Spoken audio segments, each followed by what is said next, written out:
National Pastime! I'm Aaron. And I'm Nash.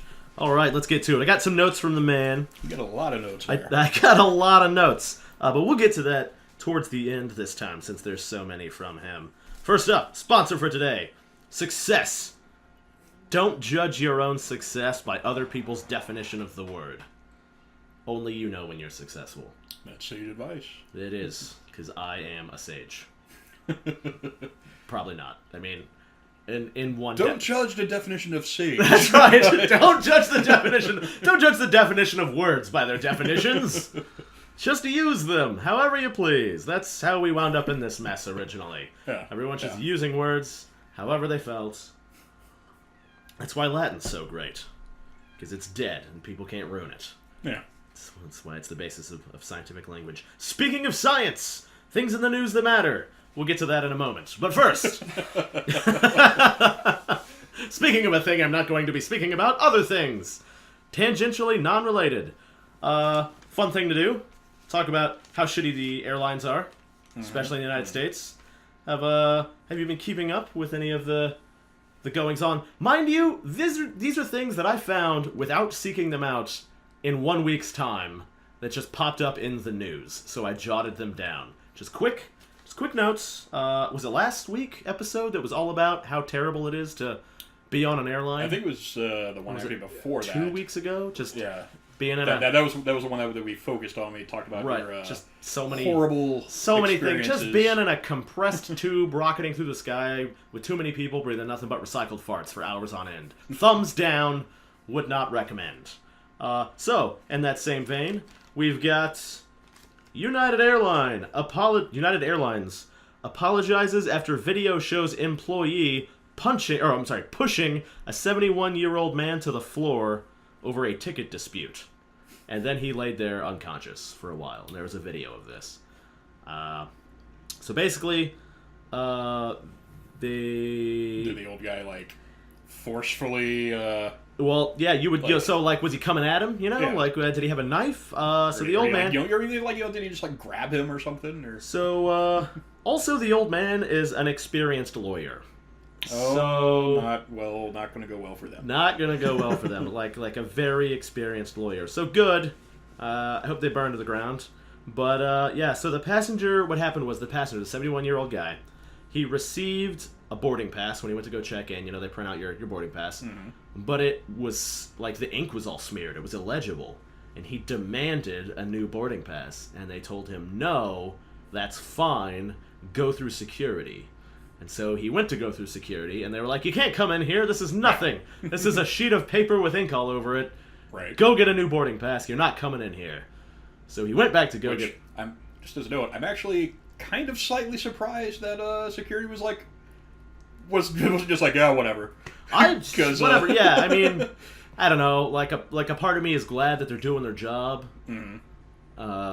So I guess I'm glad, but also surprised because it seems like everyone's just inept. Yeah. So pleasantly surprised? I don't know. At that part, at least. Yeah, that one part where the person did their job. So old lawyer guy goes back and he's like, hey, I need a new boarding pass. They won't let me in. And the guy just laughed at him, and he was like, I'm busy. And then the guy missed his flight because he couldn't get through security. Mm-hmm. And so the old man went up to him and was like, you caused me to miss my flight. And then apparently, says this bystander who filmed the whole thing, the employee, there was no escalation. It was the old man was like, you caused me to miss my flight. And then the guy got pushed down to the ground. So just immediately, yeah, over the deep end, and then he laid there motionless. So United Airlines apologizes for that. Thanks for your apologies, United Airlines. Noted. What would be better is if they did fire that guy. You didn't need to apologize on a regular basis for your employees. Every day, yeah, every day. TSA begins testing fingerprint scans at Atlanta International and Denver International airports, and it's supposed to be both your proof of ID and your boarding pass to reduce wait times. I don't like the idea of just fingerprinting people as all identification and boarding passes. Yeah, I don't know, just Just brand me and then put a microchip in my neck. Like, you're just one step away. Yeah, so I fully concur that, like, it would be one thing if they're like, oh... Like, if it was voluntary. If it was voluntary, or if there was, you know, even if they say, like, okay, well, all we do is we fingerprint you, we don't keep the image. Right. We're just comparing it to, like, you know, like the FBI database. Right, or something. yeah, the database. But no, they do keep the image. Yeah, that's the and thing. that becomes your permanent ID, is your fingerprint. And that's the thing, like, even if they said they didn't, I still wouldn't trust them. Yeah, because once again, they're inept at everything. So, it makes me very, very uncomfortable. Next bit. A woman filed a lawsuit against Delta Airlines for allowing molestation to happen. Apparently, there was a man in first class who was flashing this lady in coach.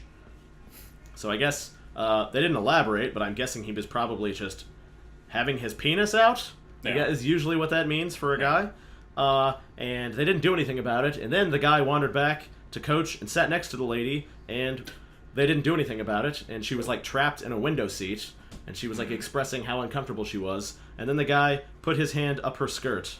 Huh. So that's pretty molesty. Like, that's all the way. Yeah, there's not really a gray area there. And you know that they know that they did something wrong, because when she got off the flight, she was offered $2,500 in flight vouchers to make up for her experience. So basically they bribed her to, you know, not say anything. They tried to bribe her with coupons only redeemable on Molestation Airlines. Yeah. And instead, she opted to sue them. Great. I say great. Smart lady. Yeah, I say great. Keep your shit coupons, because they're probably not going to honor them anyway. Yeah. United Airlines, from our first story, who apologized after killing an old man who then rose from the grave to sue them as an experienced lawyer, have now introduced a new seat style, a new partition in their airlines, in their company. It's called Basic Economy. Oh, so you've got shittier than even normal. shittier.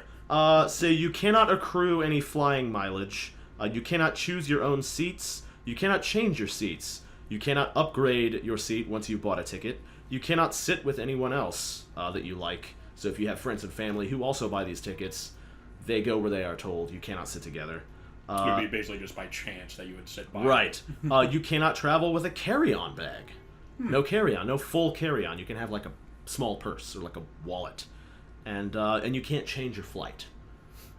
So it's basic economy, and it's basically like giving them your money for nothing in return. Yeah, well, and that's the thing I would wonder too. Like, okay, so if I'm agreeing to all these horrible stipulations, is my ticket only like $25 then? It is cheaper. The price of the ticket varies drastically depending on where you're going and why. So. But I mean, so what I'd expect to see, like a 50% difference between that and regular coach? A good question that I couldn't say. The ticket that I compared was not that drastic of a difference. Because I was gonna say, if it's something where it's just like a short flight, here's the thing, like a 2-hour flight, like I may consider it. Right, like who cares? It's one of those things. Like I've flown in cargo planes as cargo. Like I've flown in some really horrific planes. Well, see, the thing is, like flying as cargo, like I don't think it'd really be that bad because you don't have to deal with other people. It's not that, like, it's extremely uncomfortable. Yeah. But so's being alive. But being around other people is a lot of times way worse. Mm-hmm. Especially people who feel like they're entitled. And I don't mean, like, I know I sound like I'm entitled because I'm like, everyone should have places to put their legs and belongings and basic human courtesy. Like, I don't feel like that's entitlement. I feel like that's, you know, an inalienable right? Reasonable expectations. Right? Like, you already exist. Like, let me continue to exist in an appropriate manner. When we first started talking about the basic coach, I was like, oh, so eventually we're just going to get back to, like, you know, how they crammed them into, like, you know, slave ships. Yes, basically. Or, like, trains in China. I've ridden in those trains. You'll basically just lay on top of each other. Yeah, I rode on a couple trains in China that had no seats or anything. Yeah. And it was basically just a cow car, like a cattle car. That were just crammed in. And just everyone just as tightly as crammed in. It was awful. I mean, for hours and hours. Like, but that's, you know, you get what you pay for. Yeah. So nothing, basically. You pay nothing, you get nothing. Moving on. An unresponsive, partially clothed woman was dragged off of an American Airlines flight. She later died. She was found in the plane's bathroom. passengers critiqued the way that she was removed because she was dragged. They dragged her down the aisle. The EMTs dragged her down the aisle. I actually don't have a problem with that. Yeah, That's kind of... fuselages are quite cramped. You can't get a gurney in there properly. Right. And I was going to say, too, like, if she was still having signs of life at that point... She did have signs of life. So they want to remove her as quickly as possible. And they showed a picture of her. I mean, she's not, like, a huge lady, but she was big enough that, like... There's not even space in there to, like, over-the-shoulder carry your own bag, let alone a human being. So, I mean, they did the best they could. She wasn't showing signs of spinal injury or anything like that, so it shouldn't have been too detrimental. So I don't have a problem with how she was removed. But just the whole thing. She was found in the bathroom partially clothed, and then she died. Kind of weird. There was no follow-up on that I could find. Okay, this is different thing. United Airlines employee kicked a lady in the head. Once again, United Airlines. They're the one from the first story, apologizing for pushing the 71-year-old man, and then also introducing the basic economy slave ship. It's not a slave seat. It's an indentured servant seat. Yeah, you work off your ticket. Step up. You work off your ticket. So a United Airlines employee kicked a lady in the head. This lady was taking a nap in the airport and woke up to an employee kicking her in the head. And when the lady asked why, the guy said, "I didn't want you to miss your flight." So, I get it. I think the guy's heart was in the right place. No. But he just didn't have a brain. Because He could just lean over and say, "Excuse me, ma'am?" Or, I don't know, poked her with a stick, which is the classic dead body thing to do. Or, I don't know, the head is like 10% of a body, 20% of a body. Maybe kick any other part. How about the foot? Yeah. If she had feet, maybe give her feet a nudge. Tap her on the shoulder. Yeah, any number. I can understand you don't want to get too close. I myself am known to panic and injure everyone around me if I'm woken up. So I get that you might want to be a distance away when you're shaking someone up. But yeah, go for the foot, go for the shoulder. Just, it was kind. I'm going to give them the benefit of the doubt and just say that it was kind of them to wake the lady up. But she was like, "I don't need them for that." But, the employee didn't know that. Right. So kudos to them on the one hand, but also they're clearly just staffed by idiots and or not masochists, sadists? Yeah, I guess sadists. Just real or people who are basically working customer service jobs that have no idea how to interact with customers. Yes, also that. Let's see what we got here. An American Airlines passenger says a runaway beverage cart caused him permanent brain damage.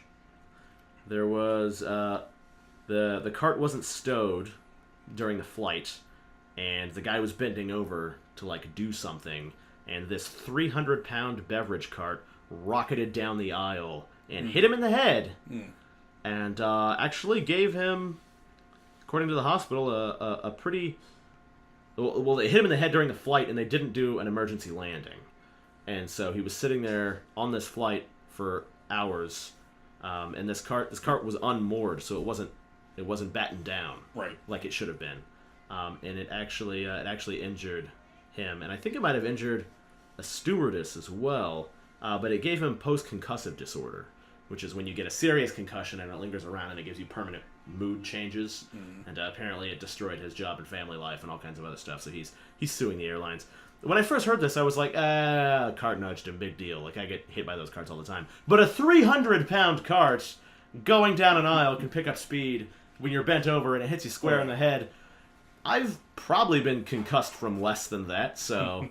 Yeah, the fact that it wasn't moored down is cause enough for a lawsuit. If a lady can burn herself with hot coffee, and there was no wrongdoing in that lawsuit as far as I'm concerned, and that lady still won, then this guy's got a solid chance. If you actually read into the case, that I have not. I know that basically people were using it as a model of frivolous lawsuits, but if you actually read into the case, it totally wasn't. That coffee was definitely unreasonably hot. She had third-degree burns. It's pretty hot. From the coffee. You know what? A similar thing happened to me the other day. A true anecdote.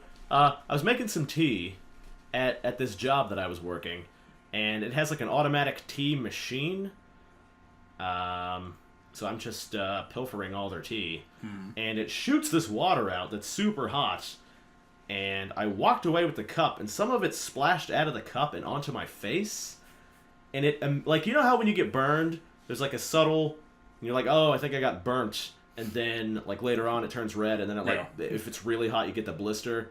This hit my face, and the skin fell right off. Like, immediately. I was like, holy shit! This is a serious thing. This was last week. It was right here. You can't see it because I haven't shaved. But I was like, oh my god, like, I got herpes from this water! Like, it gave me a cleft lip, it was so hot. It literally melted my face off. Yeah, like, you know, you joke about that, but geez Louise. So, if only I had proper documentation and the right mind, I would have loved to have sued somebody. Because basically they were saying, the thing is, like, they were saying that they have these regulations of how hot it's supposed to be. It's like 120 degrees or something. It's like the hottest that it's supposed to be. But they're saying that the burns that she suffered, it would have had to have been much, much hotter than that.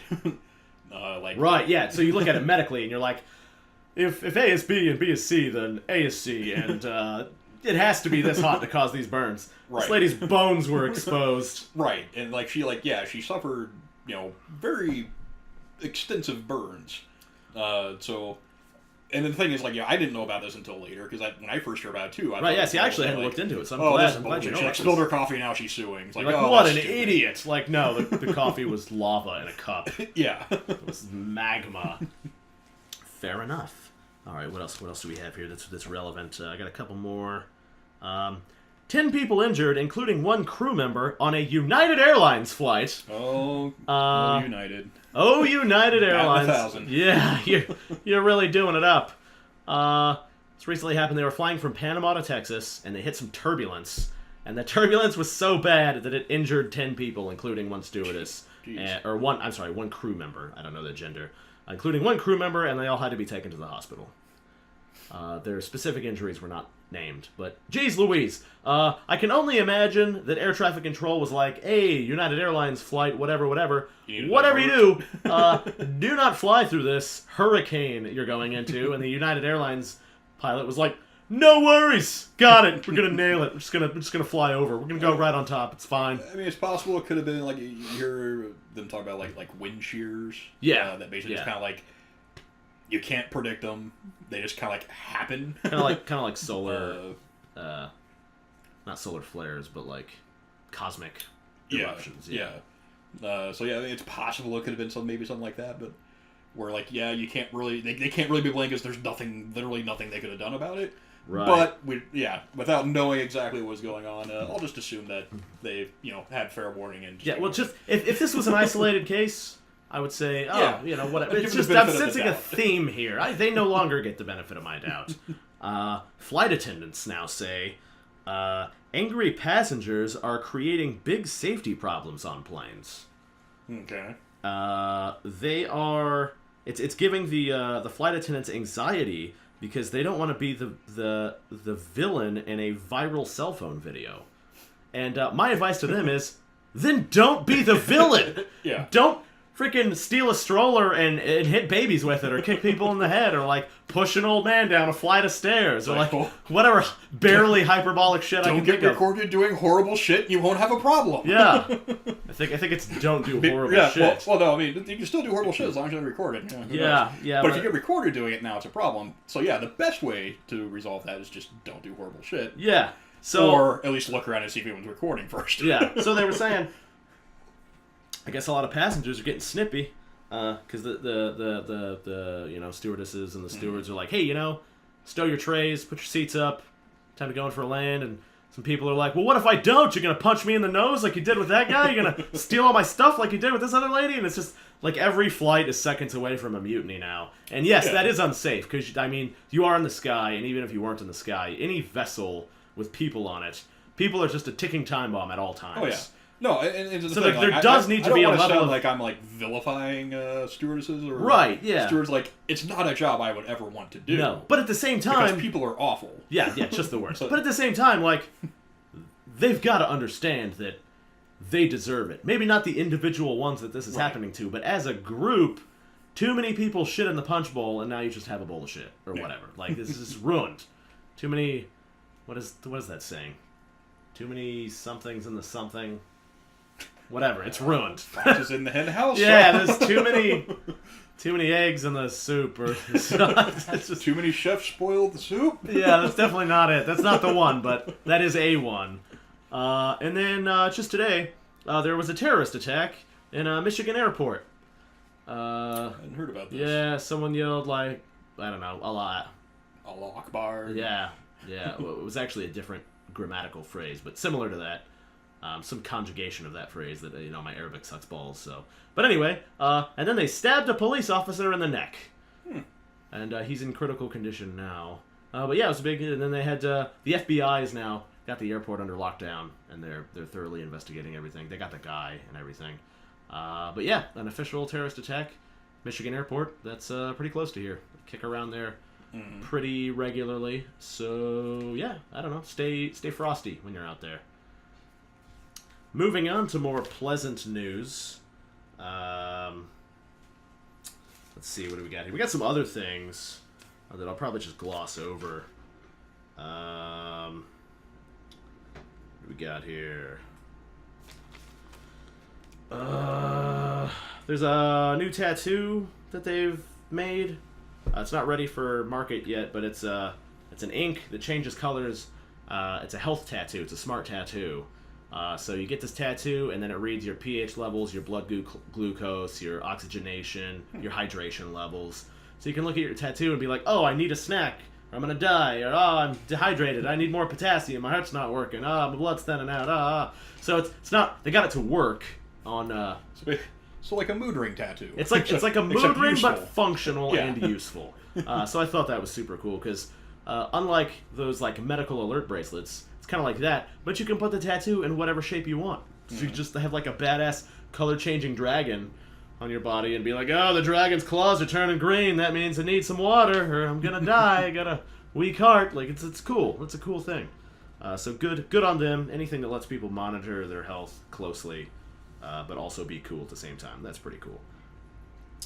Let's see. That's kind of boring. They built a big wall in California to keep out homeless people from this neighborhood. Because the homeless people were, like, leaving a bunch of garbage and drug paraphernalia around. And this one lady's like, oh, but the homeless people, like, I feel bad for them because they're homeless and they need a place to go now that I know where to go. Like, yes, I agree as someone who's been homeless numerous times, but at the same time, don't be dicks. Yeah. Don't leave all your garbage around and your drugs around. Like, it's like a neighborhood where kids can't go outside and play because there's, like, needles and shit around and, like, shady homeless guys. Like, if you were just a regular homeless guy, they probably wouldn't have a problem with you camping out under the bridge or whatever. But, once again, too many bees in the soup box.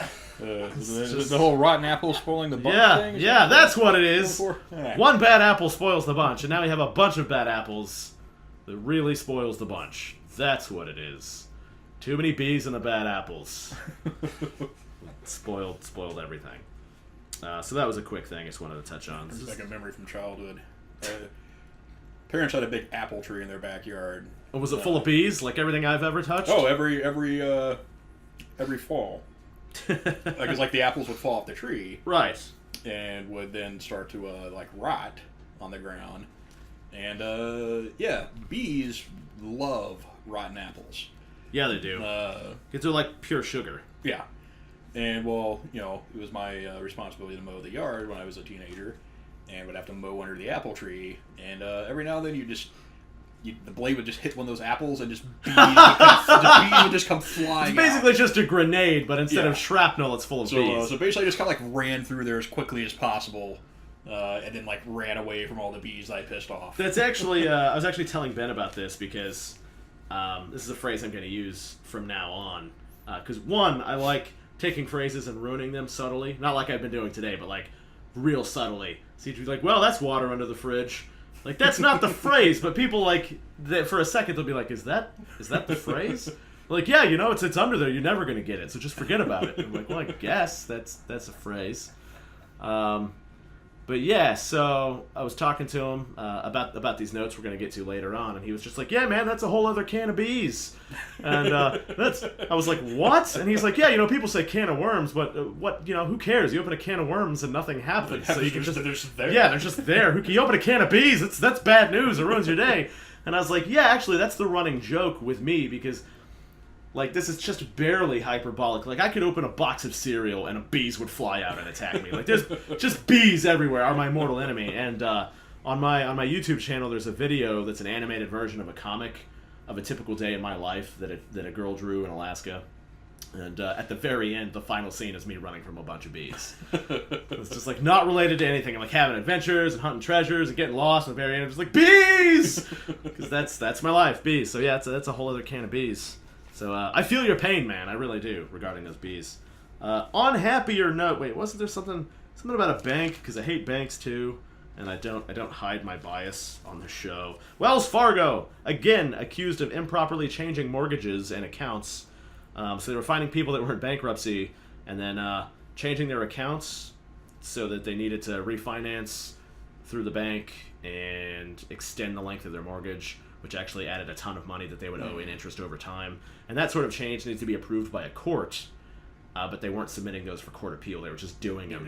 They were just doing them, like, and they've been doing this shit for a long time, and they keep getting, like, I don't know what the word is, indicted, subpoenaed, whatever legal term. Well, and this is what I complain about all the time. It's like, sure, they get caught, you usually have to end up paying a fine. But in so many cases, the fine that they end up paying, not even necessarily the fine that we hear in the news that like they're supposed to pay. The one they actually pay is nothing. Yeah. So nothing compared to the billions of dollars they're skimming compared off the to the money that they're making by breaking the law. Yeah. So of course they're just going to keep doing it. Yeah. I mean, where's the incentive to not do it? Because now the fine is just tied up into operating costs. All right. Yeah, exactly. They just have one lawyer on retainer. It's just like, okay, we're gonna break the law a lot, so get ready. Here comes the fun news: treasures. I don't know if I've ever officially stated this on the show, but I talk about it a lot. People find shit every day, like amazing historical treasures every day, and I'm out there treasure hunting, and I can only find like smaller-ish stuff, and it's so frustrating because like some kid will be on the beach in South Africa and be like, "Oh, what's this thing I tripped over? Oh, it's the oldest dinosaur bone ever discovered." Like, no big deal. Like, stuff all the time, like guys scuba diving in like rivers, everybody scuba dives in, and then they're just like, "Oh, what's this? Oh, it's world's oldest statue of Julius Caesar." Like, this shit happens every day. It's just a chest full of Roman like gold coins or something. Every day this stuff happens. There was a tour guide in, I think it was Angkor Wat, and like on one of his breaks he just went wandering around and discovered an entire lost city that no one had ever found. You son of a bitch! And that kind of stuff, like, when you word it that way, it's just kind of like, what, did no one just ever look over there? Right? Like, it's an entire city! What's behind this curtain? Oh! I found Atlantis, you guys. It's not like, right behind this other city. Yeah, it's a whole big thing. So people are always finding shit all the time, and it's great. It's beautiful because there's still magic and wonder left in the world. But at the same time, it's frustrating for me because I'm always out trying to steal that magic and wonder, and other people are just falling over it. So I mean, I have my moments, but I don't have anything newsworthy yet that I'm allowed to share. Nothing like super earth-shattering. That you're allowed to share. Nothing earth-shatteringly newsworthy yet, but I'm blowing that mountain up. In Antarctica? That's right. Yeah. That's happening. That's happening. It's 2 years away, but it's happening. Very interested to know what happens. It's 2 years away, but it's happening. Now, when I go to South America for a few months coming up, I'll be skedaddling over to different sites and giving them a close look over. If you catch my meaning, maybe I'll get some souvenirs. I'm sure you've probably heard of. I can't remember the specific name of it, but it was for lack of a better word, some kind of mechanical device. The Antikythera mechanism? Yes, that's it. World's first computer. It was actually it predated the other first computer by 1,000 years, and had it not been sunk in the Mediterranean when it was, that would have kickstarted the computing age 1,000 years earlier. But yeah, like basically, which they're means looking at that, they're saying like the level of precision, because like it had all these like what would look like modernly machined Yeah, gears. it was the first computing device. I mean, it wasn't, it wasn't like, it's not an iPhone. It wasn't even to the level of like punch card vacuum tubes. Yeah, it's but still, it was it's a mechanical. Yeah, it was a mechanical device. thing. Lots of gears. It was more like it was like an abacus combined with a chronograph combined with Because like basically wasn't timepiece. Wasn't it essentially like calculating the position of like it was stars? it was a like, celestial. Well, they think it was a celestial calendar. I mean, Yeah. I would Because certainly. that's the thing. Because like I obviously would it never doesn't be so bold function as to anymore declare because it's it does very, not function anymore. Because it's been very degraded over time. Yeah, yeah. But the big thing with them is that when I was reading about it, is like they're like the level of technology it would take to manufacture this. Yeah. They didn't think was possible at that time. Like anywhere close, like 1,000 years off, and or at least hundreds and hundreds and hundreds of years off, which means that stuff normally doesn't happen in a vacuum. Mm-hmm. So it means that probably somebody somewhere else was capable of that as well, and it probably wasn't built by one guy. I mean, freaking Archimedes built a lighthouse with several focused mirrors. Mm-hmm. And turned it into a death beam and burned down enemy ships when they tried to invade. Like set the wood and like yeah. sails on fire. Yeah, he had a death beam. He had like a flying, just one step below flying satellite laser because it was moored to the earth because it was a giant lighthouse. Yeah. But still, like, and he also invented hydrodynamic mathematics, like calculating hydraulics and things like that. He invented hydraulics. He invented light refractory death weapons. Speaking of, I was hearing about physics, a solar power plant out in California. Yeah. Out in the desert, like middle of nowhere.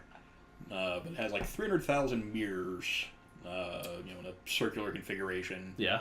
Focused up to basically a water tower and like boils the water into steam. Oh, novel. But the thing that's interesting, they kept finding dead birds like several miles away.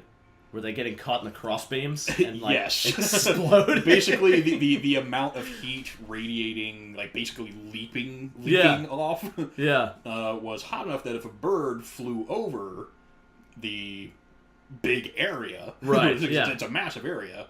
If the bird was like way up in the sky and flew over it, if it got within several thousand feet, it was still hot enough that basically their feathers basically burst into flames briefly, but then like would fuse and then they would just like plummet. Fall, yeah. But since they're so high up, like they're falling in an arc. Right. So like they were finding it, a few miles away, and having no idea what was happening. They're like they just find all these birds, but they all looked like they had been like singed. They're like calculating the parabola. They're like, okay, well if it fell here and it skidded this far, that means it was going this fast. Probably they're like, son of a bitch. Yeah, but at first they were like, what the fuck is going on? All these birds just dropping out of the sky. Like, obviously it's a plague. And then, like, the thing they were finding, like, all of them looked like they had been burned. And then they figured out, oh, it's the solar power plant that if they're flying close enough to it, it just catches them on fire. That is fascinating. I had not heard that. They might want to rethink how they go about what they're doing. I think the flip is like Ivanhoe, something like that. Ivan something. Something. That is something. So anyway, people, treasures, discoveries. Argentina. In a secret room in a house in the capital, they found a huge cache of Nazi artifacts and treasures. Well, yeah. I mean, it's a pretty well-known fact that a lot of the Nazi higher brass went everywhere. They went everywhere. They fled to Argentina. Secret. Did we talk about the secret Nazi base they just discovered in the Arctic? Oh yeah. Okay. I don't think we talked about it on the show, but I know that you and I. Oh, okay. Yeah, I couldn't remember. That might be in our lost episode that never I think it was. I think that was the lost episode. Whatever. Anyway, long story short, they found there was a borderline mythological, a legendary lost Nazi base that everyone thought was fake and just rumors, and a team of people found it in the Arctic because it's real. Because all the weirdo, crazy Nazi stuff is real. So anyway, yeah, they found in a secret room in a house, they found this huge cache, like the biggest find anywhere in that area, and the pictures were astounding. Just big gold statues of the Nazi Eagle of Valor and just all kinds of other stuff. A box of children's harmonicas, which is kind of a weird thing to have in a treasure hoard. But whatever. Not here to judge. Treasure is treasure. Do they have, like, I assume a bunch of, like, artwork? Because I know yeah. thing that they would the whole the whole thing. Yeah, it's just a whole room full of treasures and artifacts. So pretty rad. And then I think we've talked before about there's a famous guy who's still alive, a millionaire, an old man, who, to promote the spirit of adventure and exploring, took $1 million out of his own fortune and converted it into gold and jewels and put it in a chest and buried that chest in a secret location and then wrote a poem in code so that other people would go out and find it. And he's like, yeah, it's real, it's out there. And here's all the clues you need. And he's like, the reason I did it is to promote people to go out there and explore and have fun. Like the hunt is a treasure in and of itself. So basically, a real life version of Ready Player One. I don't know what that is. What is that? It's a book. Okay. But it's like a science fiction book. Okay. But very much in the same vein. Okay. Well, this guy did this like 50 years ago, and he's still alive, but he's old. And people have been hunting this, like thousands of people have been hunting for this, because it's $1 million worth of gold and jewels that really exists from a real eccentric millionaire. Well, and if he did it 50 years ago, right. It's worth even more now, substantially more. Oh, that's true, because of inflation. You're right. You're right. Well, because like if it's, and especially too, if it's gold. Yeah, it's gold and jewels. That's way more valuable gold and now. Jewels. That's way increased, like greater than the rate of inflation. Right. Appreciated in value.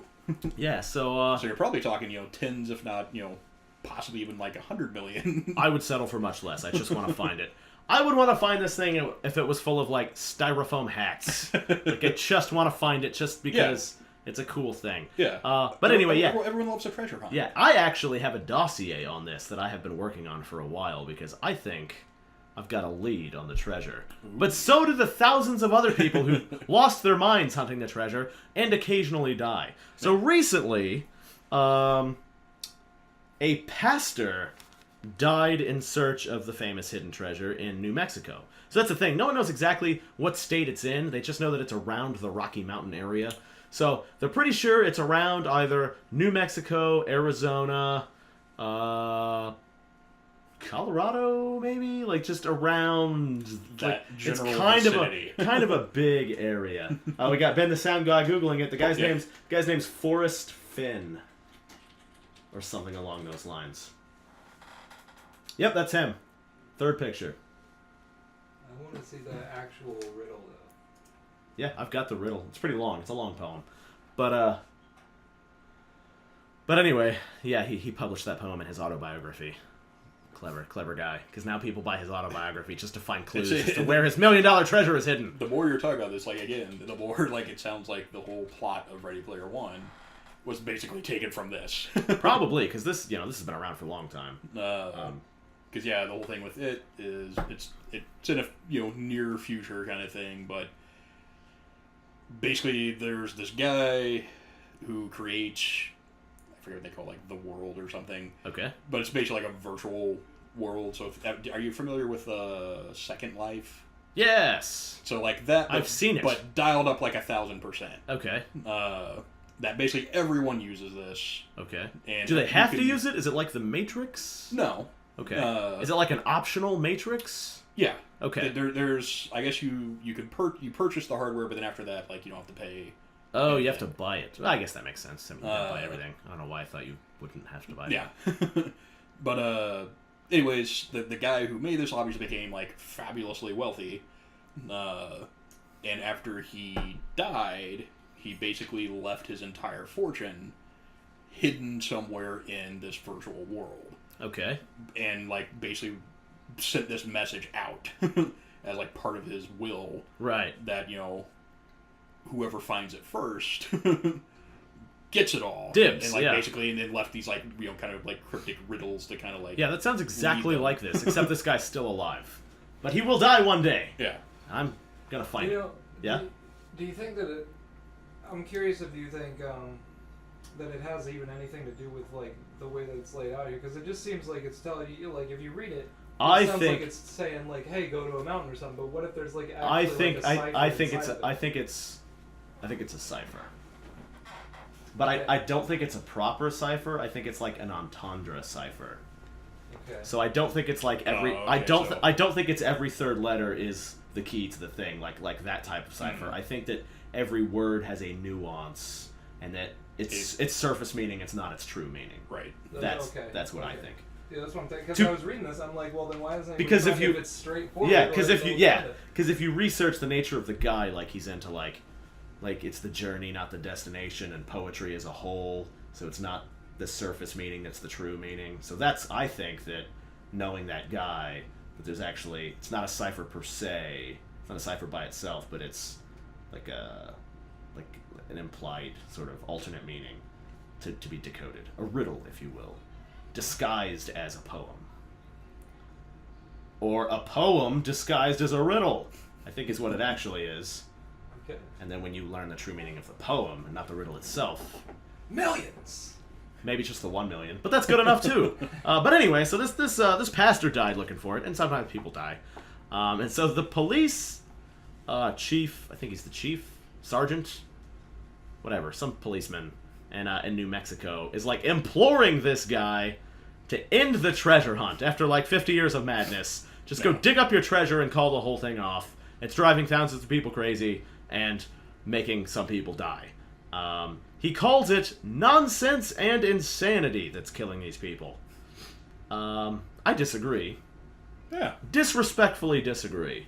I think that... no one was forced to do this. Yeah, it's the thrill of the hunt. And no one knows that more than this guy's wife, who just died. The wife didn't die, the guy died.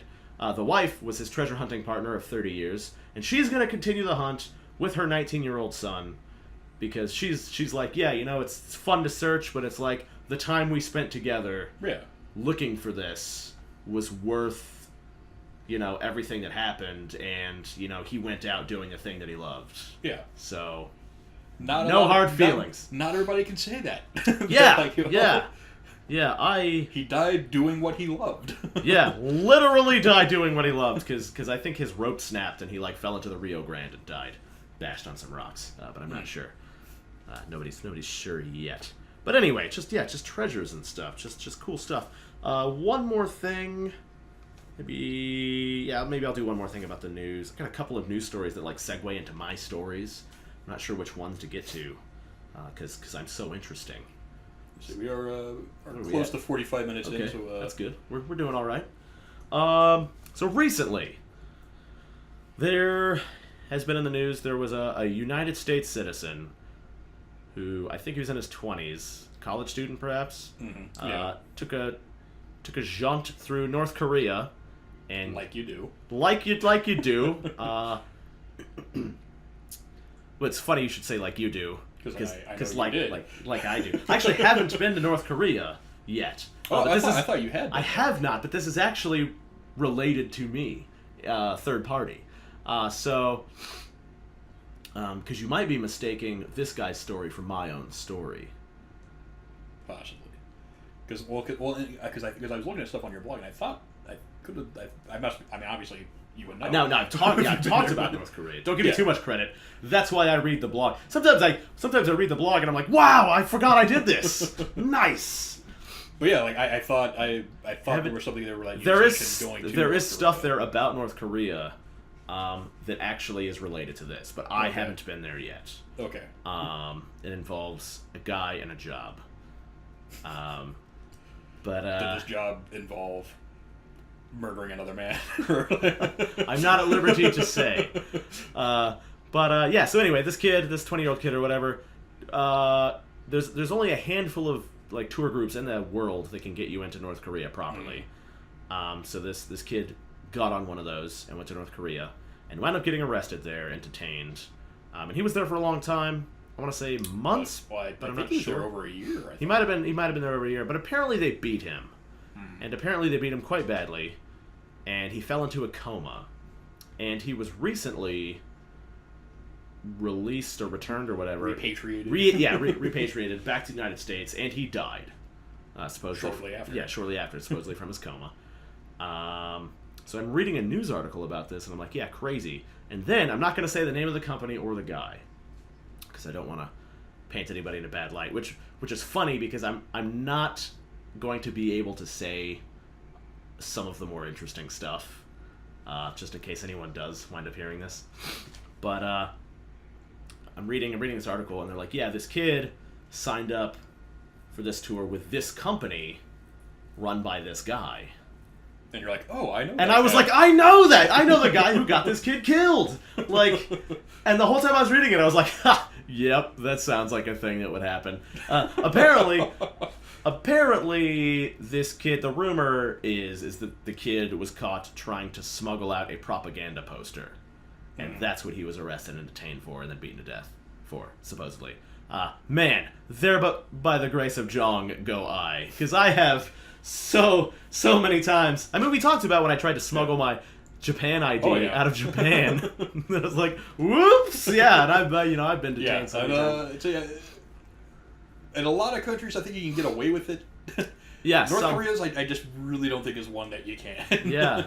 They seem pretty serious about that. Yeah, you'd think maybe. I mean, I know obviously people smuggled video and photos and stuff into the country. Into the country, well then also out. Well, because there's a thriving market of basically South Korean television coming into North Korea. Yeah, based on VCD and thumb drives. Yeah, the kid obviously didn't know what he was doing because he obviously did not have that propaganda poster in a tiny canister lodged way up into his rectum. Yeah.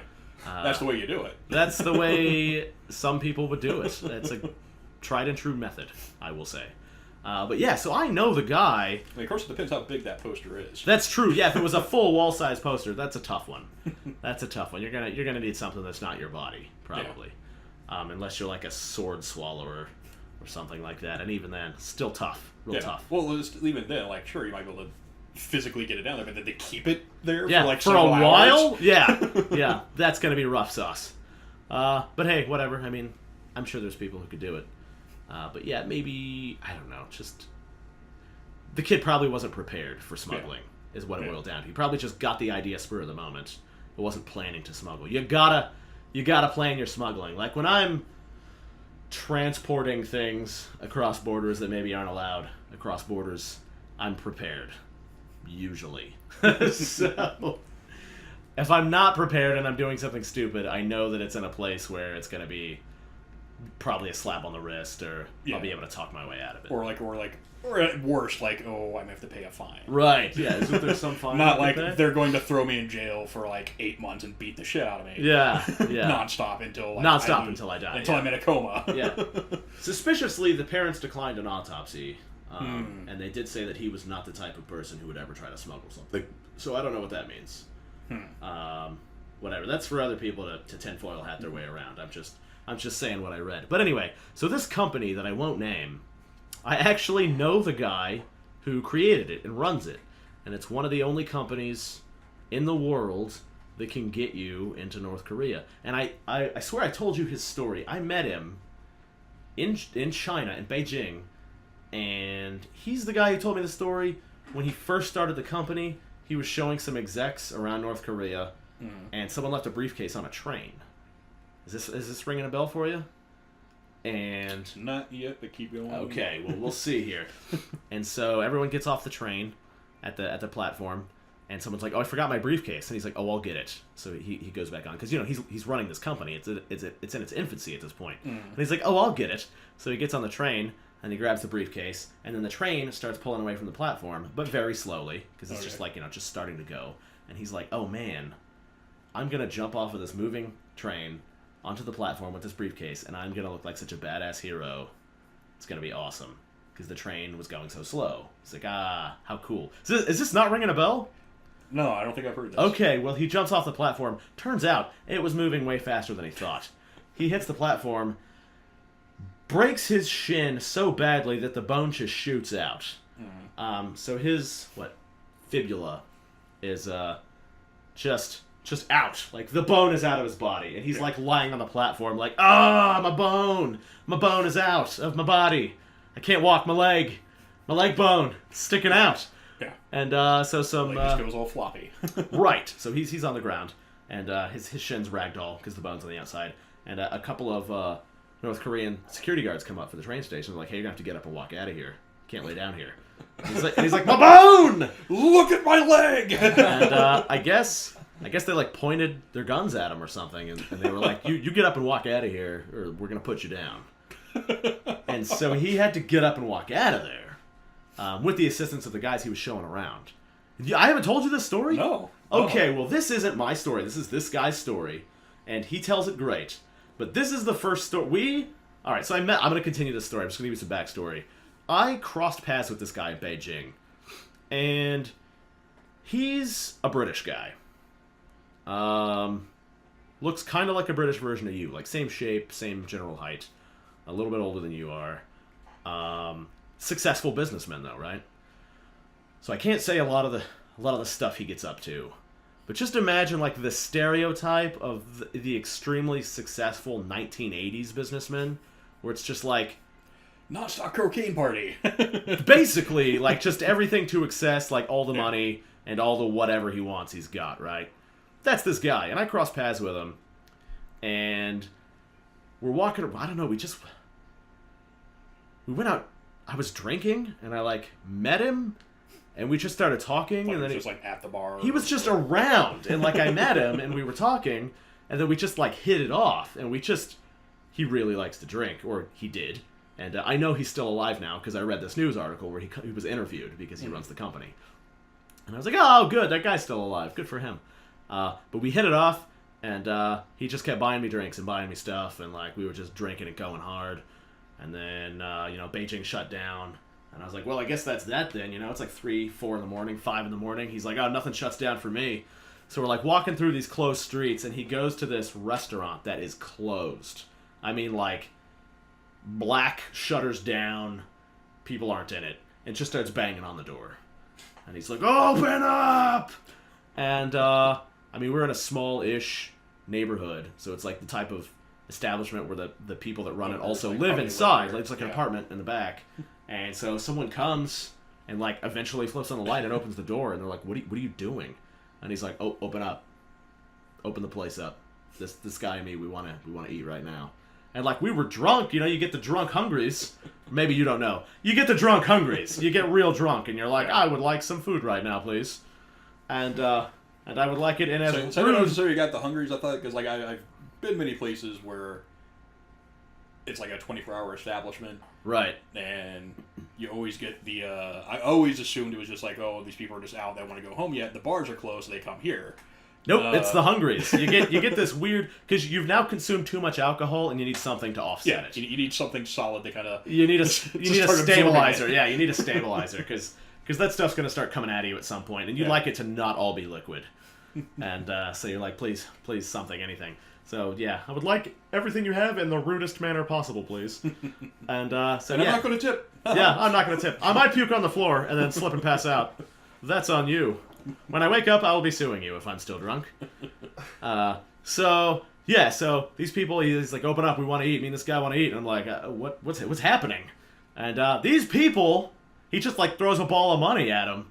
And they're like, okay. So they flip on all the lights and start cooking shit. And then, like, I think a couple other people were there. And then we're talking. We're just swapping, like, ridiculous stories, like, adventure stories. Because he's running this company, and he told me this story.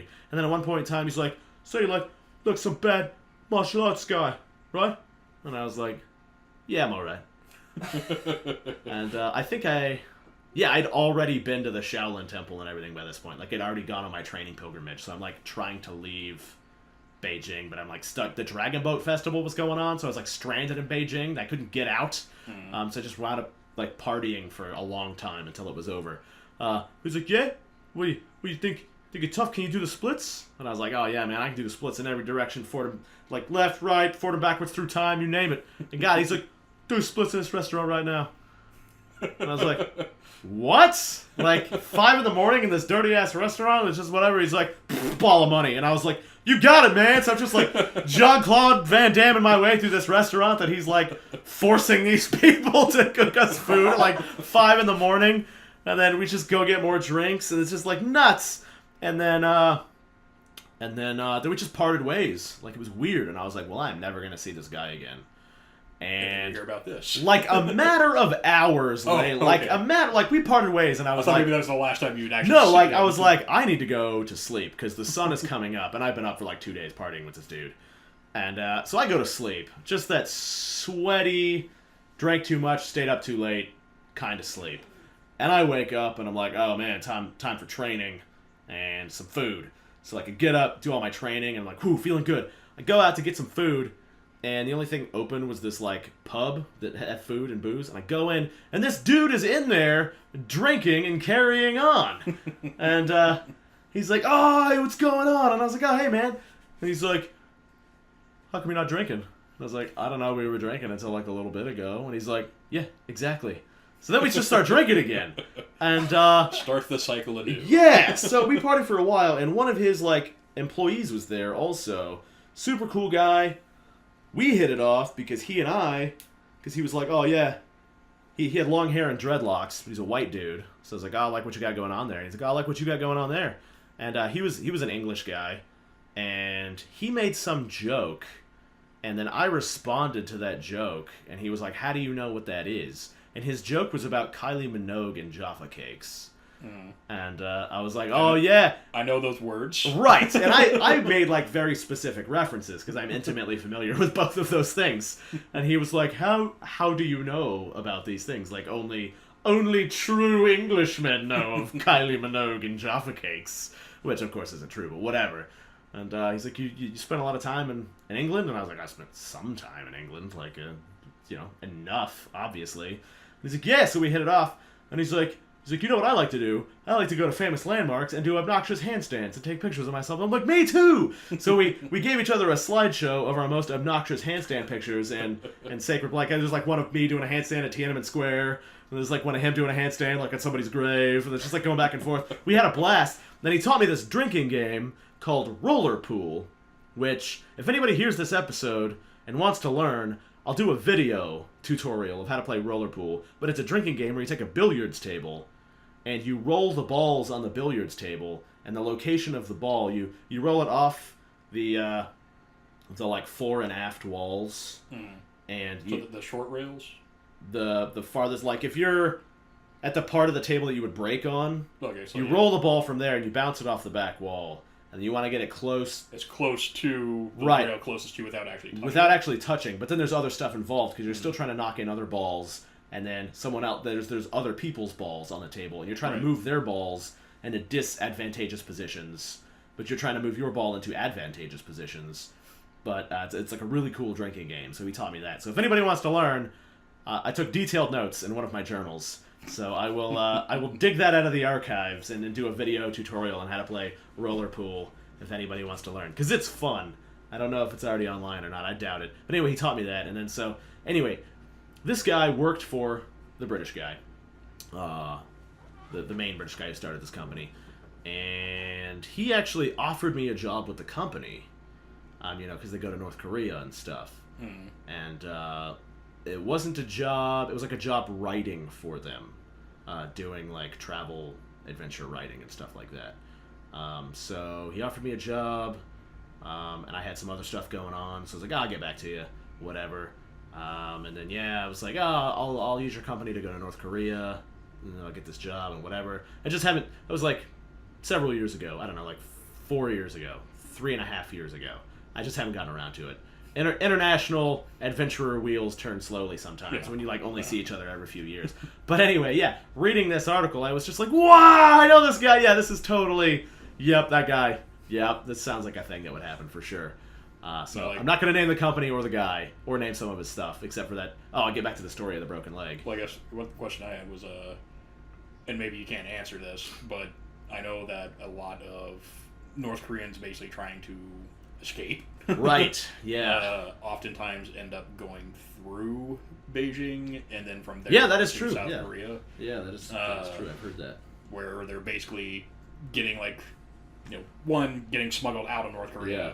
I might not be allowed to answer kind of like question. falsified papers. Yeah. Because like if they can get to South Korea, then South Korea instant citizenship. Yeah, like basically South Korea, if they verify that they are actually fleeing from North Korea, they basically take them in as a citizen. They give them like support, like a place to live for I think like up to 5 years. I don't know. Yeah, that's what I've heard. Yeah, I don't know the whole. I watched a like documentary, like series, right? That's filmed in South Korea, and then it's with a bunch of North Koreans that basically made it to South Korea, right?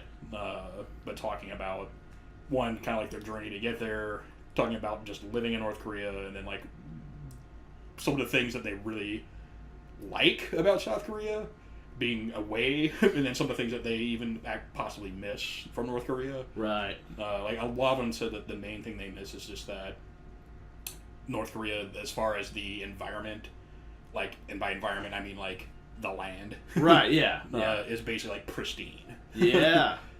Because they really don't have any industry to ruin it with. Yes, I mean, there's always an upside to everything. So they're always like, yeah, like the air there is just like cleaner. The irony. Yeah, the irony. But like all of them are like, no, I would never go back there. Yeah, I would rather just get cancer here with freedom. Freedom cancer is fine. And of course, obviously, some of them were like, I miss my family because I still have family members there. Yeah.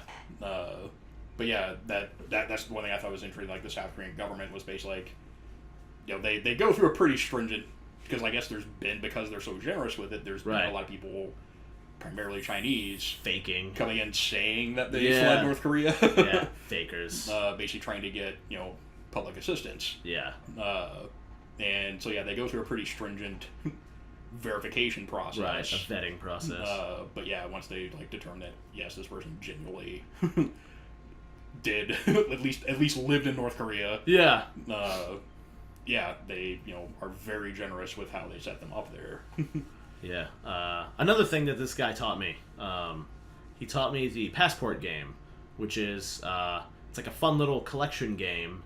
Sorry, my question was... Oh, right. That you may not be able to answer, but do you know if he does any kind of dealing like that of, like... No comment. Okay. No comment. No comment. We'll just say... because, I know it's technically illegal. It is. Just because something's illegal doesn't mean it's wrong. Right. Slavery was legal for a long time. Yeah.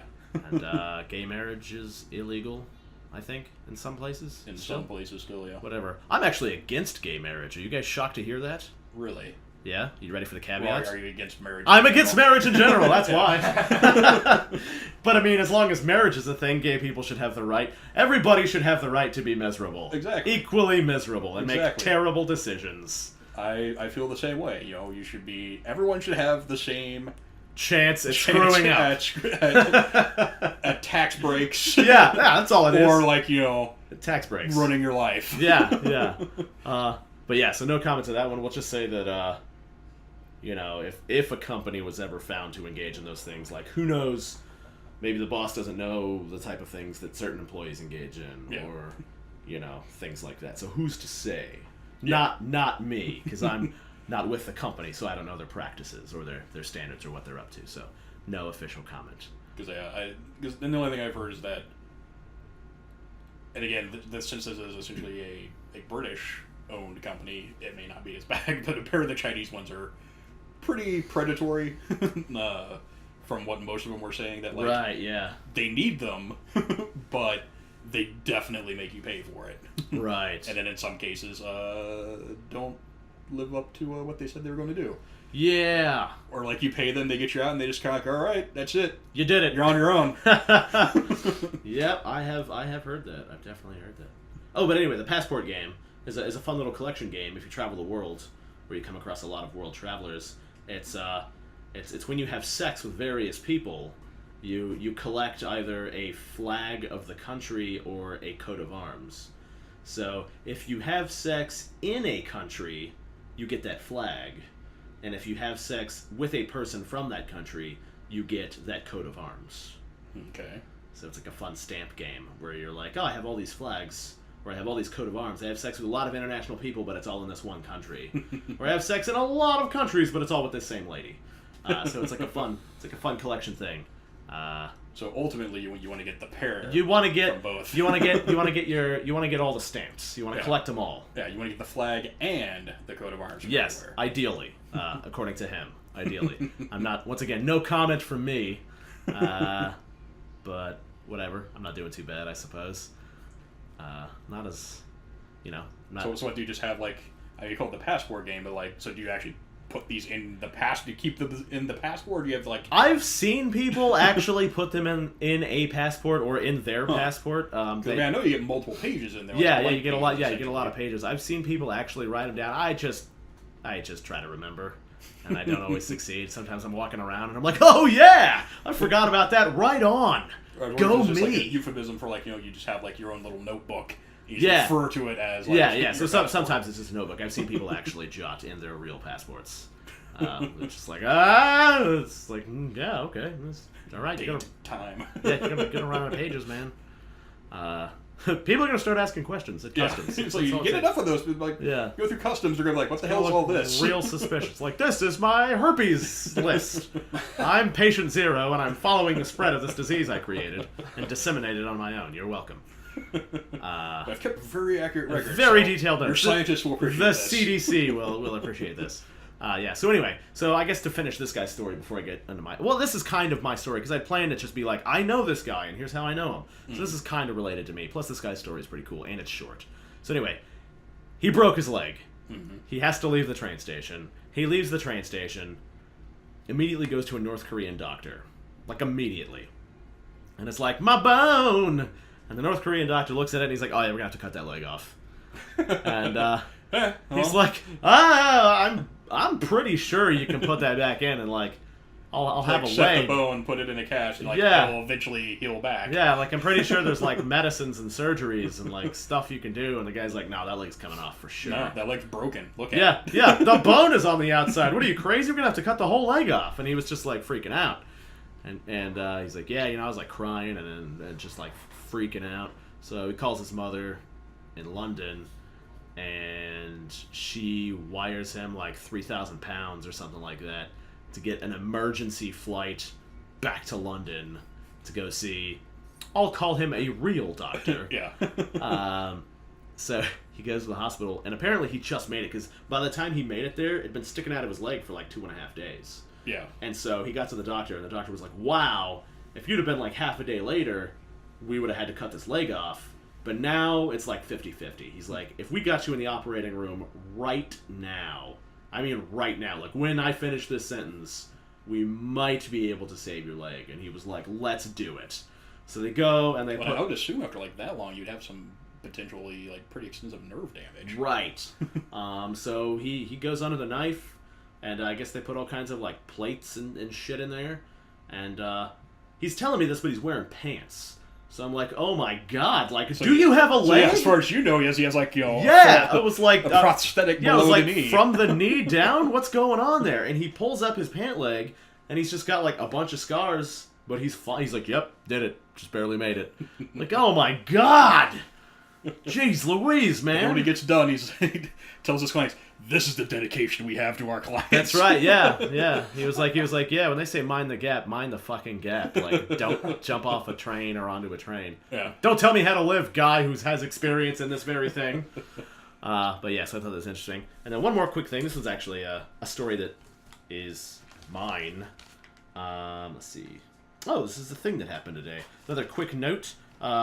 So, I can't remember if I mentioned this yet or not. So I'm working this job, trying to get venture capital because I'm getting ready to go on my wilderness first responder. Then I'm going to India, and then South America and all that. But I just got a new job, which is going to make me even more busy on top of training and everything else. But at the job that I was working today, to all the best people, they hired a masseuse to give people massages. Yeah, we have that. We have that where I work. They come in like 3 days a week. Yeah, you work at like an actual... You have a career. That's not what I have. So this is like a special treat for me. But so I get this masseuse, and it's a dude, thankfully, because I want someone who can like really get to the bones. Really get in there. I really want someone in there. And so this guy's like giving me a massage, and he's like, "Oh man, do you lift a lot of weights?" And I was like, "No, actually, I don't lift weights at all." And he's like, "Oh, what do you do? You must do something." I was like, "Oh, I do martial arts." And he's like, "Oh, cool. That makes a lot of sense. Like you're really like strong but really flexible, so like I can actually do this." He's like, a lot of the other people here are extremely brittle. I'm like, "Yeah, I can't believe they can even walk." And so he's like, "What kind of martial arts do you do?" And I named all my martial arts, and he's like, "Oh, cool. I studied martial arts for a little bit." I was like, oh, what style? And he named a style, and I was like, oh yeah, I've studied that. I have a black belt in that. No brag, just fact. And so we started talking, and I was like, what made you want to get into massaging? And he's like, oh, I just thought it was cool and want to get into it. And he was like, oh, I actually want to study Thai massage, so I'm going to go to Thailand and apprentice with this master who's like the most famous Thai massage master. And I was like, that's awesome. What part of Thailand are you going to go to? And he's like, Chiang Mai. And I'm like, that's actually where I got this shirt that I'm wearing. And I actually got that in Chiang Mai. And the guy's like, oh, cool. And I was like, hey, man, where are you going to stay when you're there? And he's like, actually, I don't know. And I was like, well, I actually have a buddy of mine who used to be a masseuse who's living in Thailand right now. I don't know where he is, but if he's in Chiang Mai, he'll let you stay with him for free. And he was like, whoa, awesome. So I actually exchanged information and stuff. It was this crazy serendipity. But the guy who lives in Thailand right now, his name is Gibbs, Mr. Gibbs, and he is the only other person that I know whose stories can rival my own. They're in a completely different genre, and one day I will tell some of his stories, because they are mind-blowing. First thing pops to mind when you say Gibbs is like Barry Gibbs from the Bee Gees. He kind of looks like Barry Gibbs from the Bee Gees, actually. Does he have the real high voice? He actually, his speaking inflection is reversed. So anytime a normal person would drop in tone, he will raise in tone. Huh. So for example, if you are stating a declamatory sentence, be like, I'm hungry. His would sound like, I'm hungry? So kind of... All his statements sound like questions, and all his questions sound like statements. Yeah. And it's super interesting to talk to, because he actually did so many drugs that he accidentally became, fully enlightened. Like Barry Gibbs. Like Barry Gibbs, apparently, which I didn't know. But he is a blast to talk to, because he will tell stories that might embarrass some people, but he just has this thing where he's like, oh, it happened. Why would I be embarrassed about a thing that's real that happened? It's just a thing. I'm like, oh, yeah, he's right. So I actually met him in Japan. We went to the same school for a while, and I helped him move. When he was moving out of Japan, I helped him move. And he and I were on the train together, and he starts telling me the story of the night before. And I'm not going to tell the whole story, but at one point in the story, he woke up. He had gone to sleep, and then he woke up, and there was some guy sucking his dick. And he's not gay. He's not a gay guy.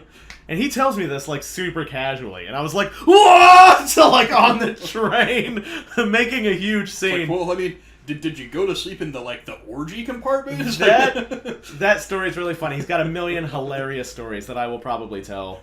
He actually used to live in L.A. When the last time I went out to visit the man, I actually drugged the man to go meet him. Because I was like, you're going to love this guy. I don't know what he's going to say, but it's going to be gold. So for a second, I thought you said you drugged him. Dragged, yeah. But anyway, drugged him and kidnapped him. Yeah. But anyway, it's super cool. So he lives in Thailand now, and I just thought it was a bit of serendipity that all these things were coming together. Yeah. So maybe I can arrange that. But anyway, one other thing. This is an actual story here. Quick science thing to get us into the zone of this story. Scientists developing a drug that mimics sunlight to make skin tan without damaging UV radiation. It actually protects against cancer, and it even works on redheads. It can cause redheads to get a tan. So basically, I'm assuming it basically just somehow activates the melanin in your skin. And... It creates new melanin somehow or something, because redheads don't even have enough melanin to get a tan normally. Right. But this actually gives you a tan with no UV radiation, and then protects you against the sun, and it's supposed to be super healthy and all that. Yes. That sounds like the thing that the guy that wrote Black Like Me did. He took a bunch of melanin pills and he almost. It was basically a guy that he wrote a book. He's a white guy, and he basically, by taking a bunch of pills, changed his skin color. He had melanin pills, and he was black now. So he cut his hair, but he went out and did some stuff, and I think it was in the 60s or something. So he wrote this book, and he was what it was like, being black, because he didn't change. It was just his skin color, and he wrote this book about it. But from the melanin pills, he almost died. Yeah, that's too much melanin. Yeah, See, this is... So that sounds like a thing, like, where it's like, that sounds dangerous. I think this is probably a completely different thing. This is not like a big jar of melanin. This is this is a special thing that causes your body to regulate differently. I'm not a skin scientist. I didn't make the thing. I'm just reading the news.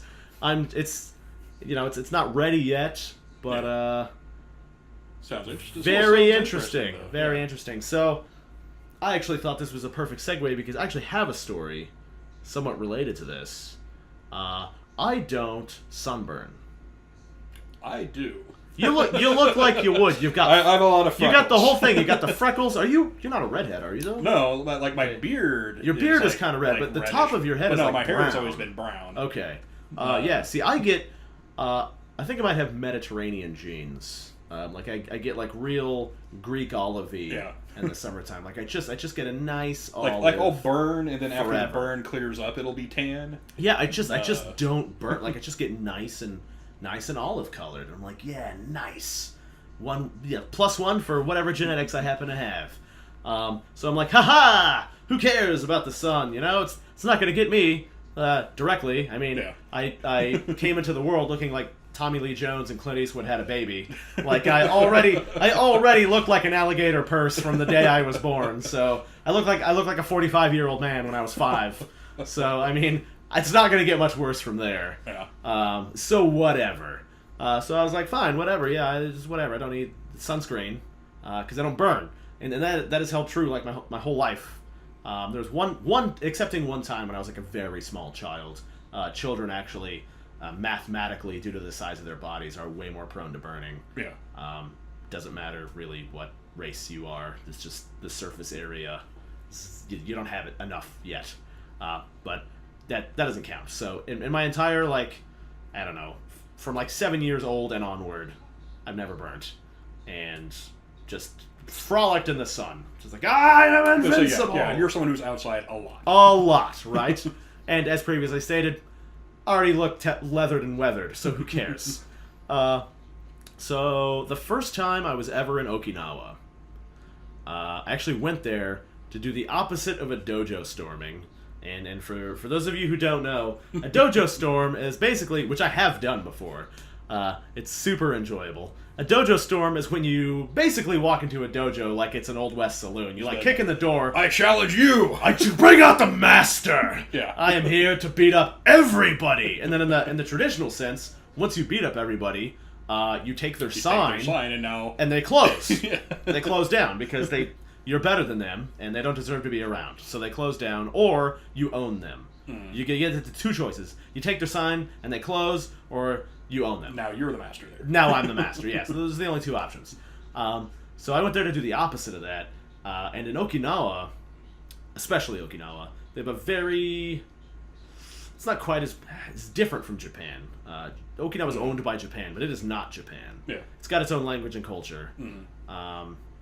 But in... so this is like far southern Japan. So far south. Like, so far south that it's really China. Yeah. But the language is also different from Chinese. They do use the same alphabet as Japan, and they all speak Japanese now, but they also speak their own language as well. Which is super frustrating for me because they were occupied by the United States military for a little bit, and a lot of the culture that they absorbed is like frozen in the 1950s, which is great for me dress code wise, because I can walk around in jeans and a t-shirt and a bomber jacket and be right at home. So that's my normal jam. But the food that 1950s Navy men ate is not my jam at all. And so... Like Spam. Just the worst shit. Yeah, like Spam. And, so go to a restaurant, right? And it's written in Japanese letters. And it'll say, like, taco salad. Taco in Japanese is octopus. And so I'll be like, you know what? I would like an octopus salad right now. That sounds good. It's hot outside. I want like a nice octopus salad, taco salad. So I'm like, 1 taco salad, please. And then they bring a big heaping bowl of fucking taco salad. Like cafeteria, like high school cafeteria taco salad? Yes! Like just crushed up chips and the like sloppy meat on top and like chili shredded cheese and all that shit. I hate tacos. Like, I don't like Mexican food. Yeah. I'm allergic to garlic. I don't like greasy meat. Cilantro tastes like poisonous soap to me. I'm pretty much on the same train. I hate cilantro. Not a big fan. Also known as coriander. I like fucking chorizo. hate it.